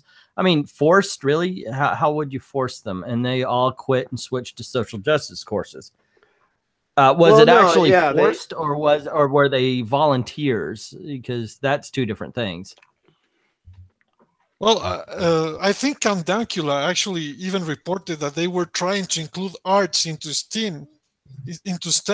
Well, so that way they could, sneak in everything else. Well, they don't force. Okay, so they don't physically force them into these courses, but they do actually like try to heavily suggest. So they try to. Yeah, they strongly encourage women to go into STEM, and it's like that's great if they actually want to do that. Yeah, they're forcing the equality of outcome rather than the equality of opportunity. You know, Feisty works at a comic shop because it's something she's interested in doing, rather than someone saying, "Hey, you have to force, equality. So you need to go be a manager at a comic shop." No, it's, So like, I mean, as an example, in Feisty, that you know of. No, I'm just kidding. Feisty, I'm gonna use this as an example. Let's say you're going to college right now, and don't worry. I mean, like. And I said to you, and you're like, "Oh, I'd like to take an arts degree." It's like, but Feisty, there's not enough money in arts degree. Would you like to take a maths course? No. But okay, but maths has a lot of money. That's nice. But see, and they keep pushing on that, right? And like they'll keep doing that until she might say yes, right? And then she quits to have that semester in. Mm-hmm. This is true. And then she enrolls in feminist underwater basket weaving. Yeah, like you don't want to do it. You wanted to go. You wanted to go into arts, right? So you're like, but I came here to go to arts. No, yeah, but actually, the girlfriend, my best friend's girlfriend, she told me, like she tried studying physics and then she went to fashion design, and I was like, why? And they said because people were pushing me because you're smart, whatever. But even physics is hard for Stephen Hawking, for Lawrence Krauss. But if physics is hard for these people, imagine how hard it is for people who are not really interested in it. Yeah, like it gets to the point where eventually I would have asked Feisty, "Hey, but I'm going to give you, if you choose maths, I'm going to give you this much of a grant." That's nice. I don't do maths. Exactly right. No, I literally don't do math. Like I can't. Like no, I know you're just using it, but it's just funny because I would say no and be like, and then after like the 5th or 6th time I tell them to shove it up their ass, I'd be like, look, bro, no. But no, you're doing exactly. Don't you want to stay up late doing the science? Yeah, do the science. I don't do science. No, but I mean, like, but exactly, you'd say, and no, you're perfectly fine to say that. Yeah. But they try to coax you by saying, "Oh, but here's a grant. We're going to pay for your first year, for your first 2 years." I mean, I tried getting into. I exploited being a woman quite often. Actually, like I do at work in my previous jobs, wearing low cut shirts, leaning over the counter. If that'll get a sale, hell fucking yeah. Wait, are you telling me sex sells? No. I'm joking. Picture. Yeah. Pixar, it didn't happen, right? Yeah. And here's the thing, too. I mean, that's the funny thing that nobody talks about is that. Yeah. Oh, wait. No. Let me take that back. I'm sounding way too much like UG. Sorry, we interrupted you, Comics Division. Go ahead. No, I said the thing that I think is pretty funny is that nobody talks about is that with all the sexism stuff is like men are suckers. Okay, we are suckers for a pretty face, and it's like you could use that shit to manipulate men to do stuff. And it's like exactly that's how I push like comic books. Yeah, it's like how. And the thing is, like, talk about empowering women. Teach them this is how you manipulate men. Just wear a low cut shirt. No, no, no, Yeah, no. right. No, no, no, no, no. People in comic book stores hate women. They don't want women in comic book stores or near Yeah, them. that's right. God, Yeah. Feisty, I feel bad for you. You must be met with pitchforks every single day. Oh God, yes. Torches Everyone and hates pitchforks. me. I don't get hugs, and people aren't like excited to see me when I'm at the shop. It's awful. I hate my job so much. It's the worst. Oh, totally, totally. It's just a boys' club. Yeah, it's such a sausage party. I knew it. No, like I mean, I'll get the 1 in like 100 of like a dude, the comic book guy, and like it's funny because he'll start asking me questions, and then like I said before, if I don't know something, I'm not going to bullshit my way to sound stupid. I'll be like, you know what, never been interested in that character, haven't read it, but I'd love to hear about it. Maybe you can convince me, sell me, you know what I mean, and then. But the thing is what I hate in my shop is me or any other employee. If we have the time, if someone asks for something, never point, take them to the place, show them. You have to use this strategy. You have to say, "Oh, I don't know that character, handsome. Would you buy a copy for me?" No, that's how I used to get alcohol. Exactly. Yeah, I mean, fucking world, man. It's got the last insane. time? When was the last time you actually let a lady manipulate you comics? Because I know you made the joke, but come on, you're 43 now. I was in my 20s. I was in my early 20s, and I totally got suckered by this chick. I thought she was kind of into me, and she was just trying to get me to buy a magazine. Ooh, ow. Yeah. It was like, at that point was like, oh, that was the... walking away from that experience is like, I am a fucking dumbass. My lesson has been learned. The last time I let a woman take me for being pretty was the last time I stepped into a strip joint. Also, just talking to one, good old time. I'm not one of those dumbasses who thought, "Oh, I have a chance with a stripper." No, but she was like, "Oh, let me see that 5," and I thought, "Okay, what are you gonna do? Do that folding trick or something?" I handed her the 5. She put it in her pocket. I was like, "I'm out." That's it. And from then on, no woman has ever been able to pull a wool. So about 24, that was the very last time. I was like, "Yep, I'm out." I was never in strip clubs. It was pretty funny. There was a girl I had a class with, and we would study, for tests and shit. And she had a really nice car, big ass nails, really nice clothes. And I was like, "So what do you do?" And she's like, "I don't want to talk about it." I was like, "You're a stripper, aren't you?" She's like, "How do you know?" I was like, and I started listing off the stuff. It's like, it's very obvious that, you make a lot of money and you're probably stripping to make that money. She's like, "Yeah." She's like, "Hey, I can get you tickets if you want to go." I was like, "No, that's okay. I'm already well aware of, you are essentially going there and you're a sucker." So, strip clubs, I think that was pretty funny. Yeah, well, I stopped spending a lot of money at a strip club when I told myself, no, I'm not going to pay. I was going to buy the first appearance of Guy Gardner. And I thought, nah, I mean, in the condition it was in at the time, it was around $70. I said, no, I don't want to spend $70. And then my friend said, "Hey, let's go down to the dollhouse." All right, sure, fine. And that night I spent $120. And I was like, what the fuck just happened? I just spent that much money, and I don't have my. So yeah, I stopped spending a lot of money. So that cured me of that. Of how IDW can save itself. You go from strip place to strip place with a Baroness cosplayer, Scarlet cosplayer, and then you that on comics. So free comics with every lap dance. Yeah. Well, these comics seem to be a little expensive, but I'm getting a lap. You have to really milk those licenses, man. These comics seem a bit expensive, but I mean, no touching. I mean, don't milk it that way. No touching. That's no worse than giving the license to Aubrey Sitterson, so maybe it'll work. Maybe.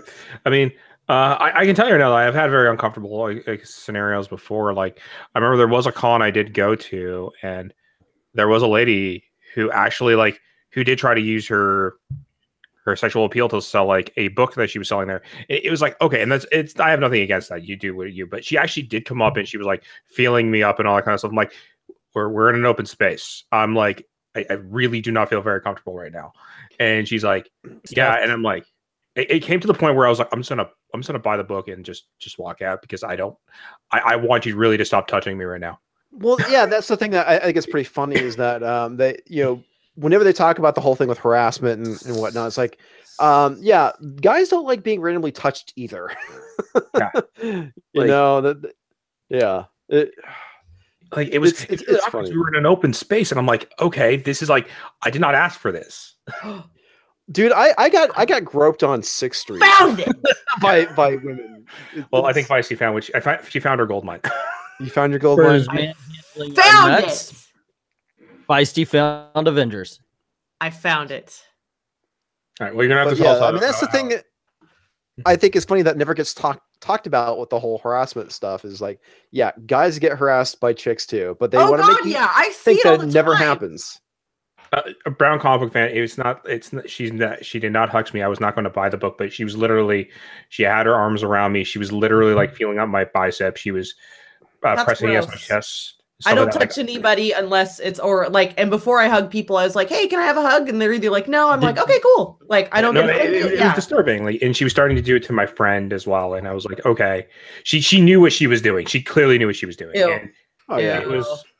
I think I had. Okay, now here's a question though. Now I had that one girl that could rob me blind. Did you have that one girl? Probably now I'm pretty much a cynical asshole, so not now. I mean, you know, I'm 47 fucking years old. Nobody's getting away with it. That just ain't happening. If a pretty girl starts batting her eyelashes, I'm like, yeah, here's the Visine. What the fuck do you want? You know, the only girl that's gonna rob me is my sister because I actually care about my sister. You know what I mean? Like if my sister says I'm in a ditch, I need help, I'm gonna be there in like 2 seconds. Yeah, I have to agree with Nerdrotic. It's my wife, you know, because she's my wife. Well, I don't have a wife right now, so all the time. I can't say I don't have a wife right now, so I can't really speak on that behalf. I only have complicated relationships, but the thing is, I think men tend to be more positive. For example, when I'm at a party and some girl harasses me and touches my junk, I turn that frown upside down and I make it an opportunity. I knew but I knew that's not going anywhere. I knew she was doing it to sell her book. The problem is if I leave and she's going to and she says something, I was stuck in that scenario because she's the one who's feeling me up, but she could easily say something about it if she wanted to. Yeah, and Polo, Vlada harasses you because she's your girlfriend, dude. Yeah, that's true. All right, you know it's after midnight for me. Actually, it's after 1 a.m. for me. Oh God! I think this is probably a good time to call it. Yeah, this is 1:05 for me too. What time is it? Yeah, it's probably 2 a.m. your time, dude. Well, I found Avengers, so anybody it's 2 a.m. over here.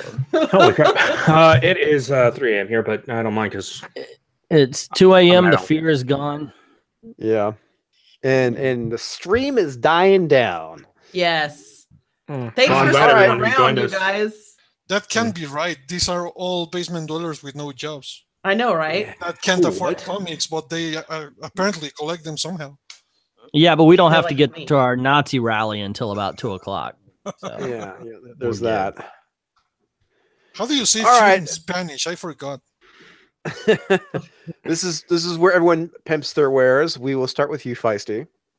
I am Feisty Comic Fan, or Feisty Fan as some people know me. I'm working on some content. I just have to do some editing and some recording. I probably won't till after I go to my doctor's appointment Monday. So, but yeah, you can follow me on Twitter at Feisty Comic Fan, and yeah, hit me up, follow me. Seriously, good luck with that. Thank you. I hope everything turns out all right. I mean, if anything, it is what it is. But thank you. I appreciate it. Yeah, you're welcome. Englentine, you are up next. I'm pretty sure everybody in the chat knows who you are. Hey, True Believers, Englentine here. Obviously, I love comics. Go on over there, check out the videos, and especially every Saturday night at 9 p.m. Eastern Time, come on over and watch Comic Book Thunderdome, where we put a couple of geeks against each other and argue all those arguments you've ever had on a comic book forum or in a comic book shop. Now, She said she would do it, but she hasn't confirmed it yet. And this week should be Nerd Wonder versus Master Chudy. No, she'll do it. Just remind Nerd Wonder she'll do it. I know. Oh yeah. She said she seemed excited. So yeah, all good. I just like that last confirmation, and but I'm really looking forward to that because two good fighters. We had a great time last week, and looking forward to more. No, the thing about it is she just never knows half the time where she's going until people like 100% confirm with her. Right. So. But yeah, 9 p.m. Eastern time at on I Love Comics. Please check it out. It's a lot of fun, and everybody who's done it has told me they had a great time. So I had a great time when I was on. Yeah, it was a fun time last time. Wait, all of you except for Feisty is done, and Feisty and Nerdrotic is going to be next Saturday. Woo! Mm-hmm. So there you go. Sweet. Hey, you guys go support Feisty. Yeah, oh, thank you. And the infamous Spike Valentine, you are up next. Hey, I'm at Spike_Valentine on Twitter, and I have a YouTube channel as well, which is youtube.com/SpikeValentine13. And I'm not really a YouTuber. I think I'm more of a ranter, crazy guy. But you can watch anyway. I like your upside down videos. Oh, that actually was fucked up by YouTube. I don't know why it uploaded like that, but I said, fuck it, I'm not going to edit it anyway. Man, it is, that was, whatever. YouTube is weird. My name is Switchpoint, resident live streamer, apparently. I'm the one who started it, and then it just became popular after me. Whoa, buddy. I know, right? that ego is so big. No, just come check me out. Switchpoint on everything, easy to find. Just that's pretty much it. If you want to be on the Discord, let me know, and I'll see if I can get you on there. And of course, I am Comics Division. If you are out in the audience and you have not hit that like button, please do so because it really helps the channel. If you are from the future going and checking me out, you should subscribe to my channel. If you can tell it the sound of my voice, hit the like button, and I think that's usually how I end things. So I'm going to mosey over to the stop broadcasting button, and good evening, everybody. Thank you for stopping by, and have a good night. Good night, guys. Night, guys.